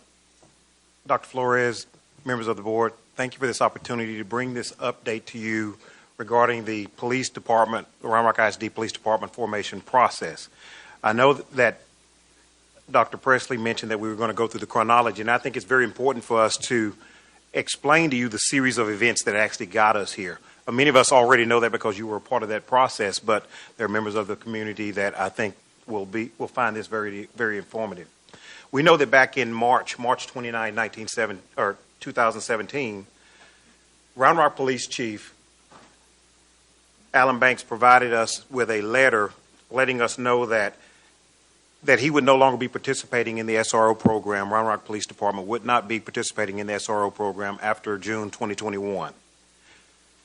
Moving forward to April 19, 2018, a joint letter was received by the district from Chief Banks and the Williamson County Sheriff stating that they both agreed that the nature of the existing arrangement created safety and security gaps in coverage in our district. They also said that they had a concern with the patchwork approach that we had in place. And the letter went on to say that the leaders of the Round Rock Police Department and the Williamson County Sheriff's Department, as well as the school district, agreed that the most prudent step for the district was to form its own police department. So moving on to June 2018, in response to that information that we received from our law enforcement partners, the school board decided that we needed to have a plan in place and we needed to come up with some solutions to make sure that we didn't have lapses in coverage when we reached that 2021 timestamp that they had in place regarding the termination of the SRO program. So the school board put together a task force to explore the creation of an ISD police department. And in August of 2018, that task force held their first meeting. Moving forward to April 25th, 2019, we received another joint letter from the Round Rock mayor and the Williamson County judge reaffirming that their participation in the SRO program would conclude at the end of the school year of 2021. September 9th, 2019, the Round Rock ISD Safety and Security Task Force presented to the Board of Trustees 3 long-term security options that they felt were the best solutions to consider for the district. And we know that one of those options was a governmental law enforcement option, meaning that we could find a partner whether that was Williamson County or another law enforcement agency that would agree to provide us the long-term SRO services. And the second option was an alternative safety and security option, which included the security guards. It talked about the school marshals, a guardian program, or Sentry program. And the third option is what we're discussing tonight, which was forming our own police department.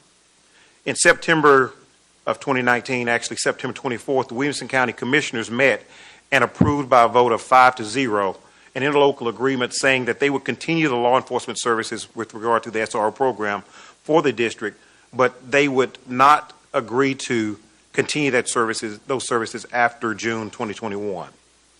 Moving forward to December 17th, we know that in between that time, the school board met and developed an MOU to take to the Commissioners Court to see if they would consider a long-term solution. At that December 17, 2019 meeting, a motion was made, but it failed for lack of a second. So that option was taken off the table. So it brings us to where we are here. We know back in October of 2019, the school board instructed the superintendent to direct us to gather information regarding the TCOL application process for forming the police department. We actually agreed to do that, and we actually worked immediately once you provided us that information. And that instruction was given to us because we wanted to work unilaterally with the school board in developing that MOU and making sure that in the event that MOU was not agreed upon by the commissioners, we had a solution in place and we didn't lose time in moving forward with an alternate solution, which was forming the police department or just further discussing that.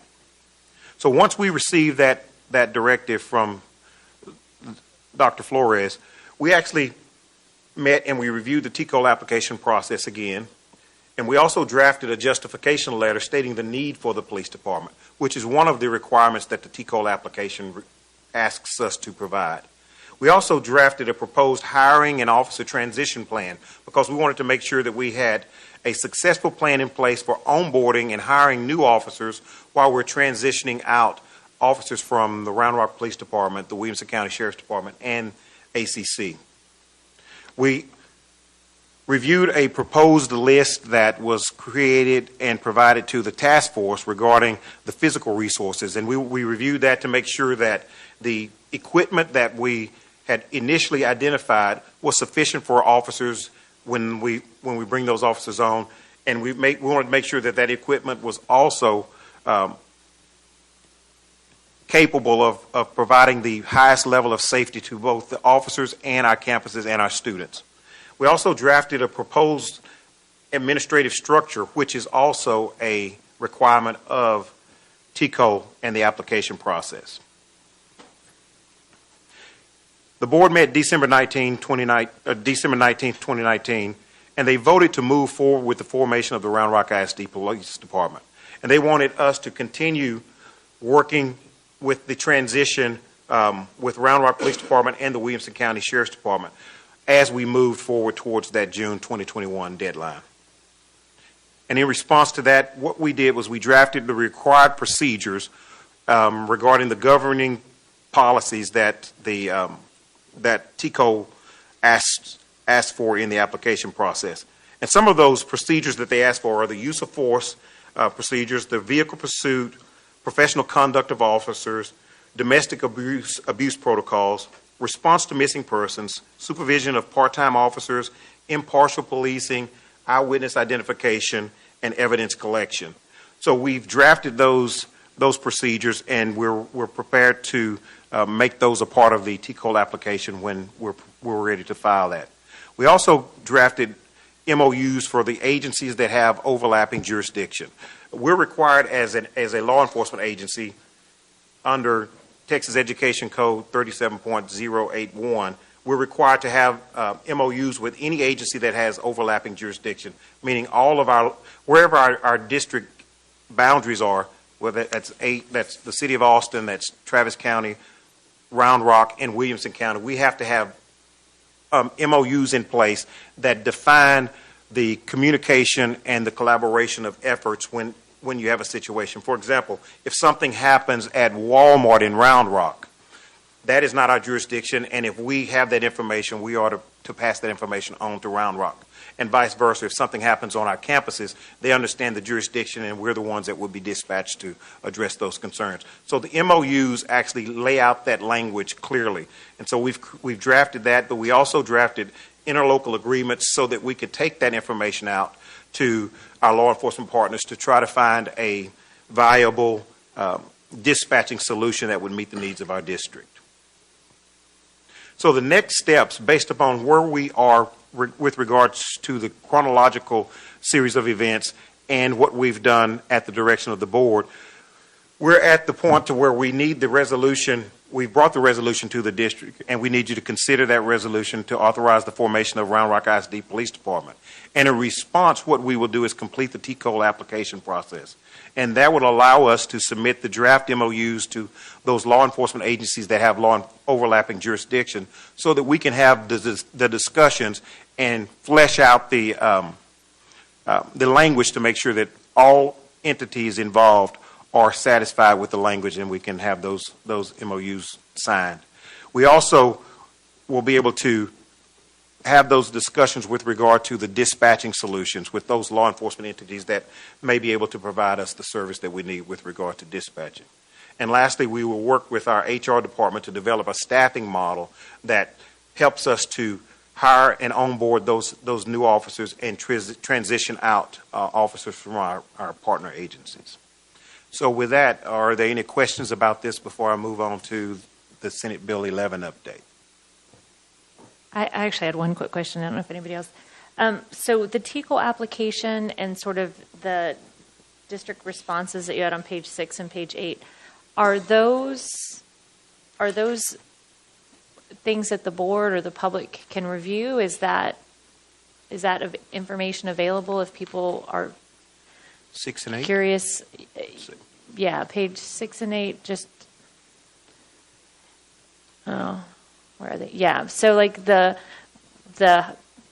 administrative structure of the police department, is that once you file that TCOLE application, is that something that is available to the public, or is that always going to be confidential information? The structure of the police department, it's modeled after what the task force, the Safety and Security Task Force, put in place. We came up with a draft that we felt would better suit the district.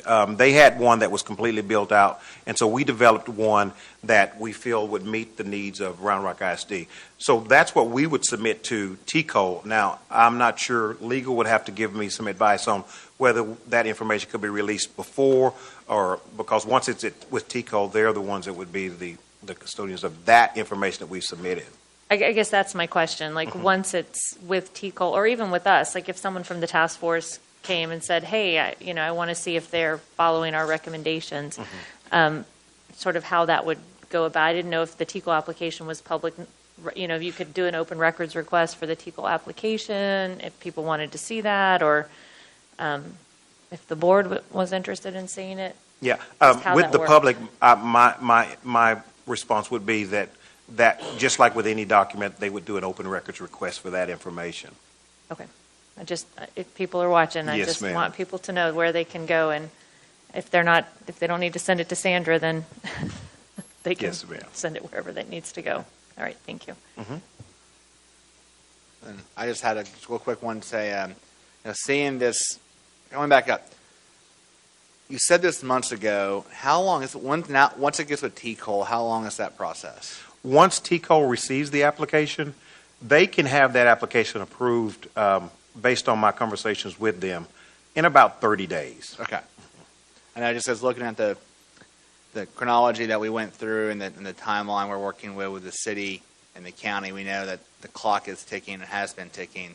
So just want to make sure we are still on pace to be in the. I know there's some other things to do, like hiring a chief and then hiring some other SROs as well. But I want to make sure that we're at least making good progress down the line. So when school starts and as the next school year progresses, we're in the best position we can be to be prepared for what we know and have known that it is coming. Yes, sir. What we've done is we've done what we could do up to the point that we are now with regard to the certain things that the TCOL application requires. Now we're at that point where there are certain things that we cannot do. We can't have the discussions with a law enforcement agency about what we would like to do with regard to dispatching services or an MOU with regards to the overlapping jurisdiction, because we're talking about a hypothetical agency that hasn't been approved yet. So we have not had those discussions at this point. Thank you. Yes, sir. I don't see any further lights. Okay. So. All right, I'll keep going. I'll go to Senate Bill 11. Senate Bill 11 is, it actually came out of the 86th legislature, and it basically was to address the school safety concerns and the threats that were occurring in the state of Texas, particularly with Santa Fe. And so some of the things that came out of that was the governor's school safety action plan, and with related to that, there were also things that they discussed that became a part of Senate Bill 11. And they also found that there were school districts that didn't have comprehensive emergency operations plans, and they wanted to make sure that those districts that didn't have those were required to have those, and those districts that already had those, that they had systems in place to improve on what they were already doing. And fortunately, in Round Rock, we've already had a safety and security committee prior to me getting here. In fact, they were having meetings as early as 2018. But with this new bill, they've laid out specifics that they want each committee in each district, even charter schools, to meet.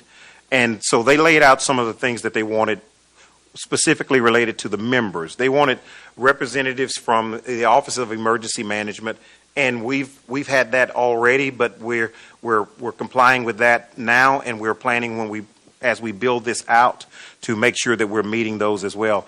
And I've met with the Emergency Management Director of Round Rock, and they will be serving on that committee as well. They also want a representative from a local law enforcement agency or a sheriff's department. I've met with them, and they are already on board. In fact, we had two law enforcement representatives on our safety committee already. We don't currently have a police department, but if we had one, that was a recommendation that you had a representative from a police department. Also, the school board president and a school board member other than the president, and we would like the school board to determine who that member would be, that school board member. The superintendent is also required to be on that committee, as well as one or more designees of the superintendent, and one of those has to be a school teacher, and we're looking at drawing that randomly from school teachers in the district that may express an interest in serving on that. Also, the Senate bill requires a minimum of 2 parents or guardians of students enrolled in the district. Here in Round Rock ISD, what we're doing is, since we have 5 learning communities, we're going to have 1 parent from each learning community. And in order to ensure equity, what we're making sure that we're doing is that we're going to have a lottery, and we're going to make sure that we pool those parents who are interested randomly, so that we're getting people who may be in the community that have an interest of serving, that haven't served on boards before, but they are interested, so we can actually randomly select those parent members. Now, the Senate bill also tells us what the committee is designed for. Again, I talked earlier about the emergency operations plans. Here in Round Rock ISD, we have a very comprehensive and robust multi-hazardous emergency operations plan. And this committee is set up to review those plans and also make sure that what they're recommending is consistent with what we already have, and it supports the needs of our campus and our districts. Also, they periodically review those emergency ops plans to make sure that they're consistent with best practices. And those best practices are defined by TEA, the Texas School Safety Center, and we get that information from, like we had a safety consultant come out and do our safety audit. So we get that information from them as well. And the committee will be responsible for providing the district with any updates that that we're receiving from the safety audits, because we will sit down and we will actually go through all of those safety audits and find out what gaps exist, what areas can be improved, and we will make those recommendations to as a body, and we will discuss those things with the board and say, or with the district and say, hey, we've got these gaps here, or when they do the intruder assessment, we've got some gaps here where we may be able to close those gaps. And so we will work together with those campuses as well to make sure that they're aligned with where the standard that we're wanting to raise here in this district. Also, we're responsible for submitting a safety audit through the Texas School Safety Center's district audit reporting system. And we're required to do that once every 3 years. Now, we've already had our safety and security audit, and we had that in September. The window to file our audit report opens April 15th, and it'll stay open until August 31st. And so we'll have until September 15th to file our audit report. But in that time, it's going to be very important for our Safety and Security Committee to review those audit reports to make sure that we're closing those gaps and we're making those recommendations to the campuses, and we're working with maintenance if there are issues that are maintenance related, that we can actually address those things to raise our standard. We were very proud of the response we got from our safety and security audit. It gave us a really good baseline on where we were as a district, and we were very proud of that, and we're really excited about the opportunities to further improve what we're doing as a district. Also, the audit report requires us to consult with local law enforcement agencies to make sure that we're increasing the visibility and the presence of law enforcement on campuses. One of the things that came out of the governor's school safety action report was the response timing, and having officers on the campus was a great deterrent to any potential critical incident that may occur. So they wanted school districts to work with those law enforcement agencies, and some rural districts have bigger challenges than we do in our district. They didn't have law enforcement readily available on their campuses, so what they did was they would designate spaces inside their schools so that those officers can come and just do reports or be visible. So that was one of the things that came out, particularly with rural schools. And with our Safety and Security Committee, Senate Bill 11 requires us to meet 3 times a year, once in the spring, once in the summer, and once in the fall semester. And we will be meeting each of those times for about 2 hours. That's what we're planning on meeting for. So with that, do we have any questions about Senate Bill 11? Ms. Vessa. When do we anticipate having our school safety committee per Senate Bill 11 up and running? Thank you, Trustee Weir. We are. I'm sorry, Trustee Vesta. I was looking at you, and It's almost 11 o'clock. Oh, Forgive me. Yeah. Thank you, Trustee Vesta. We've already discussed that, and we're working with communications right now to get the information out to the community to let them know that we are interested in parent input and parent involvement. So we've pushed that out, and so we're scheduling our meeting for mid-March, or after spring break, actually. Oh, wow. That's pretty quick. So in these meetings, we're talking about school safety and security. Mm-hmm. And I know that most of those discussions that we have, when we start getting into the nitty-gritty, they're enclosed.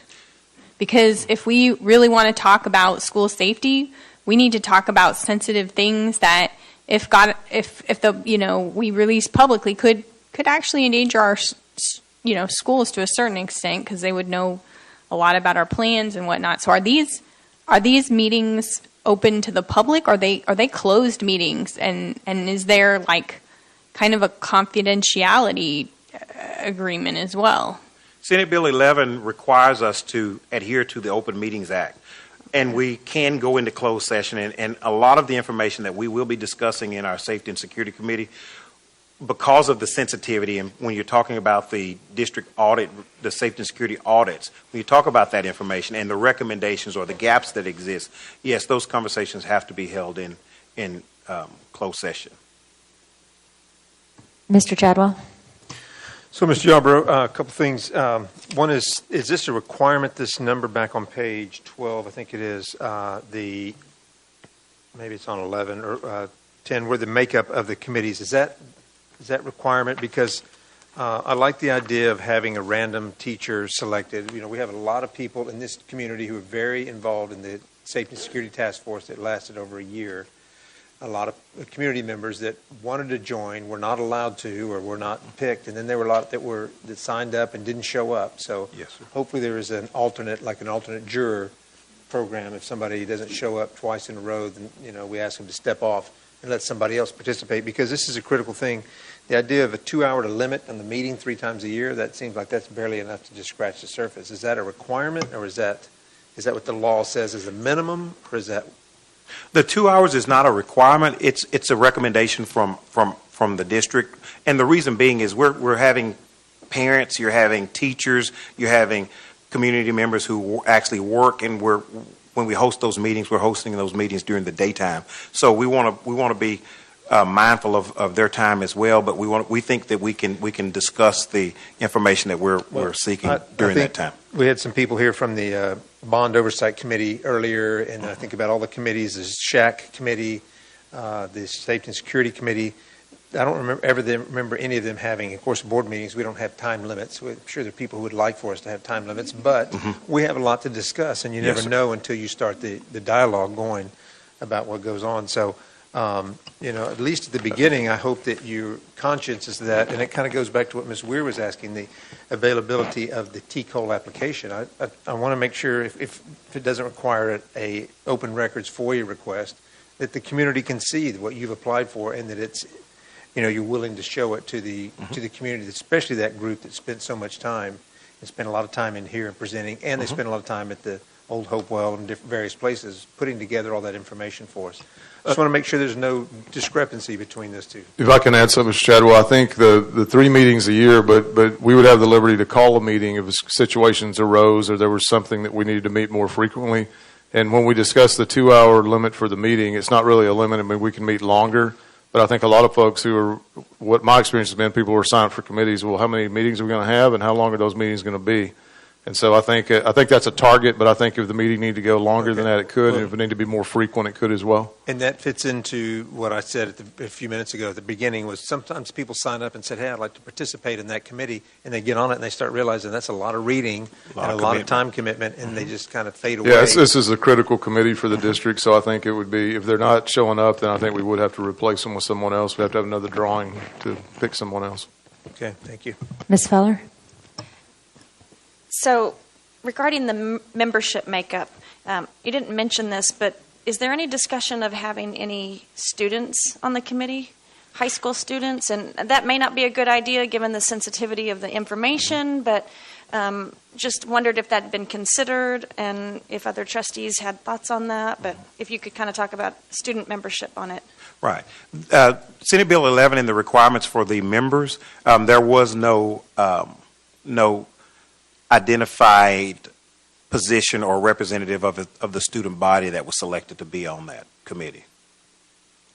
I actually have a follow-up to that because I pulled out my ginormous book that we got on September 9th, and and I've asked every week.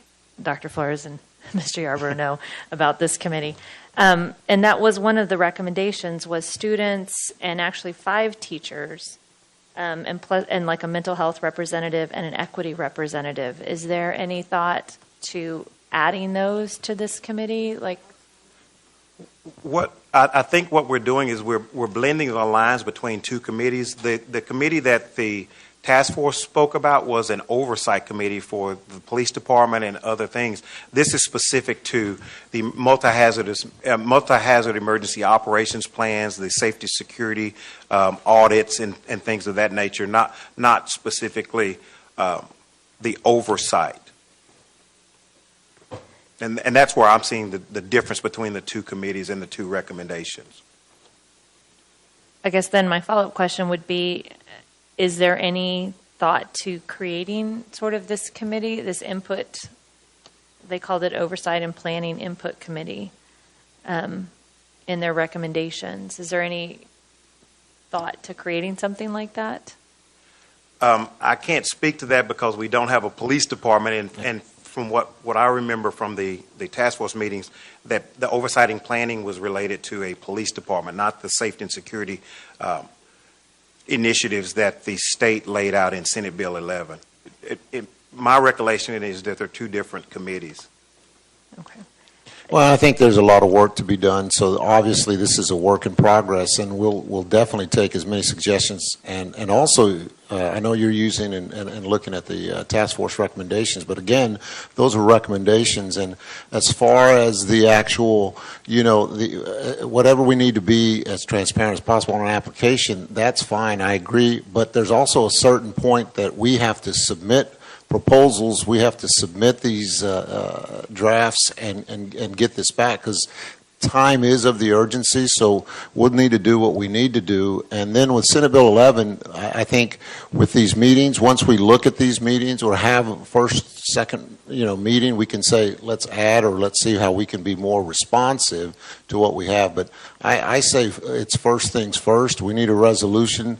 We can talk all day long about what the future can look like, but without a resolution, we can't even get that TCOL application in. So I just had one more quick question. For this Senate Bill 11 committee, is there a certain length of service that you're going to ask people? You said like how many meetings and all, like Shaq is 3 years and like some of our others are several years. Is it going to be part of that? I haven't seen a prescription of like a rotation of how long your term of service would be, but that's something we can talk about. I don't know if that can be derived out locally, Mr. Yarborough, but I didn't see a prescription in the House bill. Senate bill, I'm sorry. It's late. Again, I think it's critical that we have some emphasis on collaboration, because and what page is that you're looking on there, Ms. Weir? Because I'm looking out line here, and it was 106. Okay, 106. So I'm looking at the 106 on September 9th meeting, and I just know that was a key part of it, and we want to make sure that they recommended a couple trustees, a member of the juvenile justice system, 5 members of the community, 5 teachers, 5 students, and you're saying those are 2 separate committees. The Senate Bill 11 is one committee, but I think it needs to align closely with page 106 on this meeting. So is that? Yeah, we talked about that, Ms. Weir and I did, and I think if you look at that, there's oversight that said oversight, and I said at that point when we first talked about it, we're not even close to even having that kind of a discussion of an oversight committee. I think it sounds good in theory, and it'll probably be something that we really need to have in practice when we get to the point where we're ready for some of that. But until then, at this point, Senate Bill 11 is what we're actually modifying or actually shifting from what we already had to meet the requirements. As what I'm gathering from board, they'd like to see it more representative, to be something that can be expansive. I say let's get to this first, and then we can definitely have these discussions as we move forward, because I do want to be more inclusive with that. Once we get to a point where we can at least get started. Failure to get started, again, we've been here for a while regarding waiting for a resolution. And I didn't see who went first, so I'll go ladies first. Ms. Okay. Gonzalez? So Senate Bill 11, I just want to be clear. So that is something that has been mandated by the state. So I do think we need to kind of follow those guidelines that they've recommended. They didn't pull them out of the air. They spent a long time in the interim studying school safety. So I think it's really important that we follow what's been recommended by the state. And as far as what recommendations came out for oversight, I remember those discussions. And I do think we're talking about 2 separate type of committees. We don't want to overload one committee that's state mandated with things that aren't pertinent to that committee and what the state is asking for. I think we need to be real careful about that. And what's the date that we need to form that committee for Senate Bill 11? Do they have a date? They required us to have a meeting in the spring, one meeting in the summer, one in the fall. We've already had the committee, so it's not like we're out of compliance, Right. but we're just wanting to make sure that we're aligning more consistently with what they mandated. Right. So, and those are mandates. Yes. So we want to be in compliance with what has been asked of us. And when we go back to the TCOL, after we pass or whatever we do with the resolution, where are we then? How far out are we then? If the board decides to approve the resolution to adopt a police department, that gives us the green light to say, okay, we can now have the discussions with our local law enforcement partners because we need to have those MOUs in place. We also need to have a dispatch solution. It gives us an opportunity to have those discussions with whatever agency can provide those solutions. Then we also can complete our, or at least start on a records and evidence room, locate that and have that addressed, and then we can provide that information to TCOL and they'll come out and do a site visit, and then it won't take long from there. Okay, I just want to make sure that we're not doing anything that's going to slow down this process.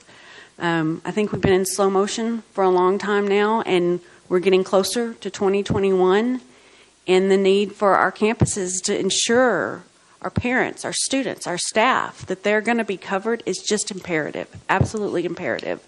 So I want to make sure we're doing our due diligence as well as staff. And so far, y'all have been great, and I really appreciate all your work on this. Mr. Moses. Thank you, Madam President. And I agree. And I think it's very clear these are very separate committees, so two very different goals and objectives. And I trust that we'll work through that and get what's set up needs to get set up. But real quick, go back to slide 2 for me real quick, if you wouldn't mind. Okay, so the first one there, March 29th, 2017. And then you scroll down to slide 7, December 19th, 2019. So we just made this decision a couple months ago. And so you think about that timeline. Again, I'm not trying to beat the horse that's already left the barn and then already come back. It's the fact that that was part of the issue of us taking so long and not moving forward, despite all the clear signals of what the end result was likely going to be based on what we heard from the city, from the county, is that now, instead of spending time working on aligning ourselves to Senate Bill 11 and doing this TCOL process, now we're doing it in February. The timeline has gotten much more compressed. So I want to commend you for the fact that you're trying to juggle Senate Bill 11 implementation, juggle the day-to-day safety and security needs of the district. That's a lot on one plate. And plus the marriage between behavioral health that you and Dr. Grosso are doing, just that little thing on top of it all. So I just want to commend you and thank you for the work you're doing to helping keep our kids safe. Thank you.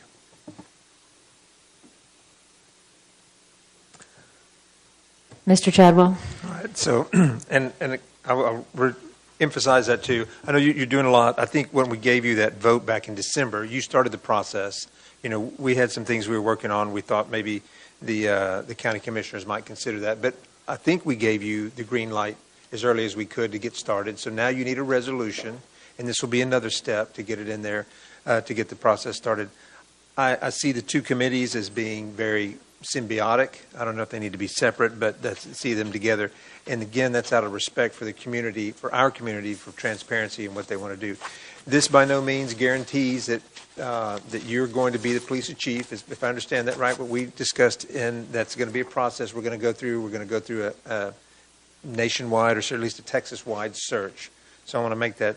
And then finally, my last question is, would you please spell your last name? I've seen it spelled B-R-O and B-O-R-O, so just make sure it's Y-A-R-B-R-O-U-G-H. There's 9 letters, right?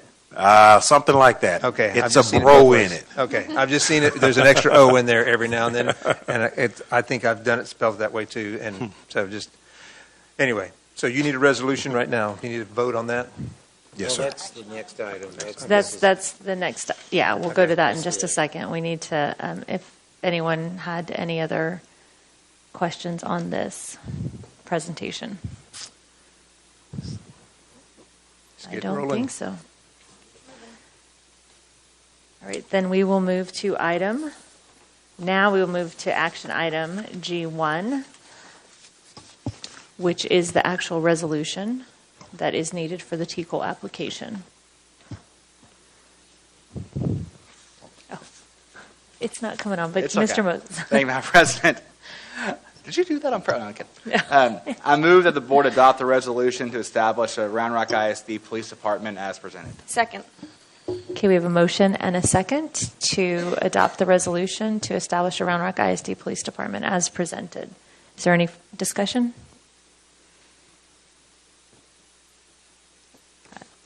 Hearing none.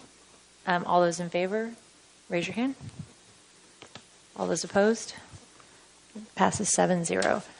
And I don't know, Dr. Flores, did you want to make a statement about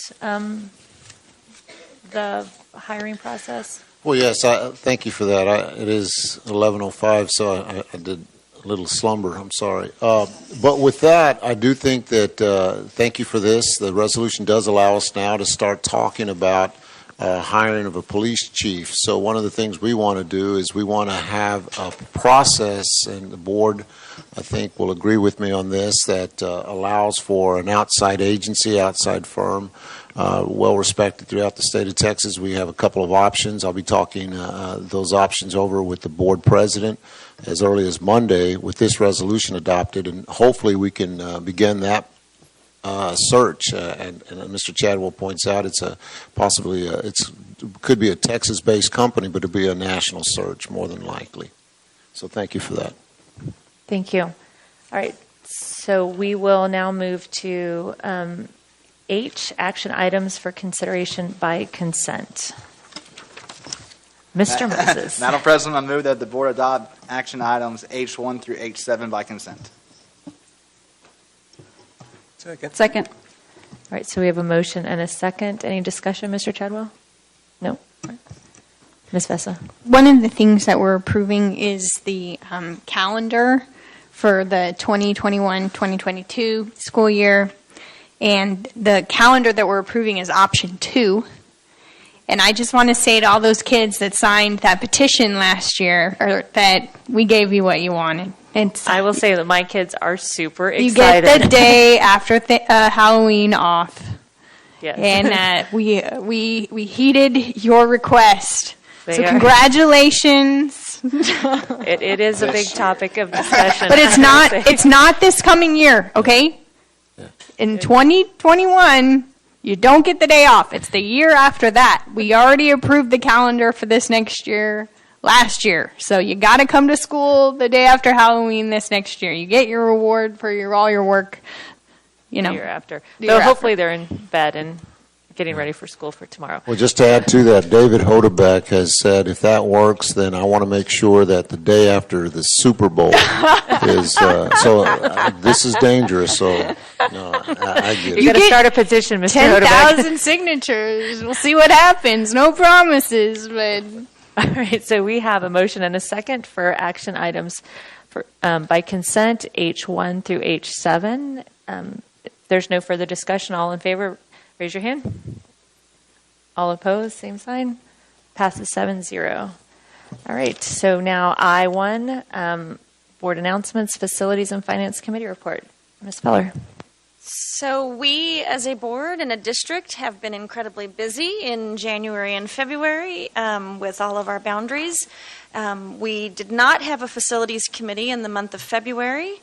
The Friday we were looking at happened to be Valentine's Day, and I wanted to attend my son's Valentine's Day classroom party, and I'm sure others did too. So we have not met. We do have one coming up pretty quickly, and we'll be addressing some upcoming bond projects that are on the horizon.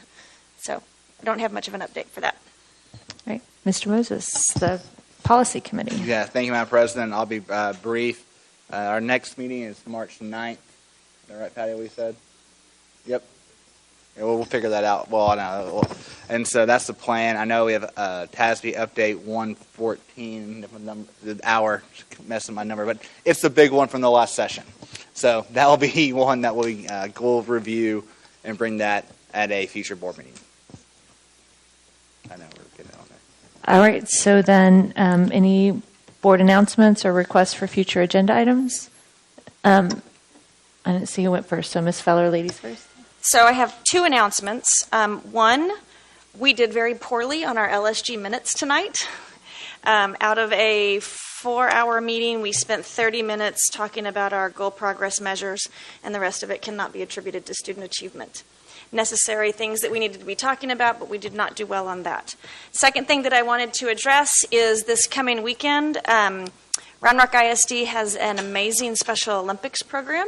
If you're not aware of it, we're the Round Rock ISD Road Runners. This weekend we have several teams participating in a basketball tournament at Texas State University. So just wanted to let people know and be cheering on those kiddos that are going to be participating in that basketball tournament this weekend. Awesome. Thank you. Mr. Math. Yeah, request for a future agenda item. I know many of the board and some of the admin has gone through Beyond Diversity training. We continue to hear speakers and others bring up related issues, and I think diversity and equity training is just something that you got to keep doing. You know, it's like if you go to the gym, you can't go once and say, "I worked out." You know, it's got to be something that we keep after. So I just wanted to keep it on the forefront of our attention and see what the next step might be for an initiative for rolling out additional equity and diversity training. I know at my company we've got a great e-learning tool that everyone's required to take, and that might be an option that we could have in the district. And if I may, the Equity Task Force has been looking at PD. We've been providing PD in the Leadership Exchange, but that group is one that we've been looking to for guidance along those lines. So I would defer that to that group to help us with next steps on that. Yes, and also today I had lunch with Ms. Joyce James, and I know Corey and Ms. Weir were both there for the MLK Day actual discussion that she had and led on undoing racism, and she's amazingly powerful. So we talked today, and I'll talk. That's one of the things the president and I will talk on Monday about. How does the team of 8 focus on undoing racism with that? But at the same time, as you say that, I do think that if we haven't done Beyond Diversity training, I would recommend that for all the 2-day session for everybody, but continuing discussions with Joyce James as we continue, and that'll lead to our professional development this summer, 4 days focused on equity. All district administrators will be doing that. So thank you for that, and Ms. Weir and I will definitely talk about that for the team of 8. And I just wanted to give a really quick update and say thank you to Mark Gabehart and Jenny. We had a great meeting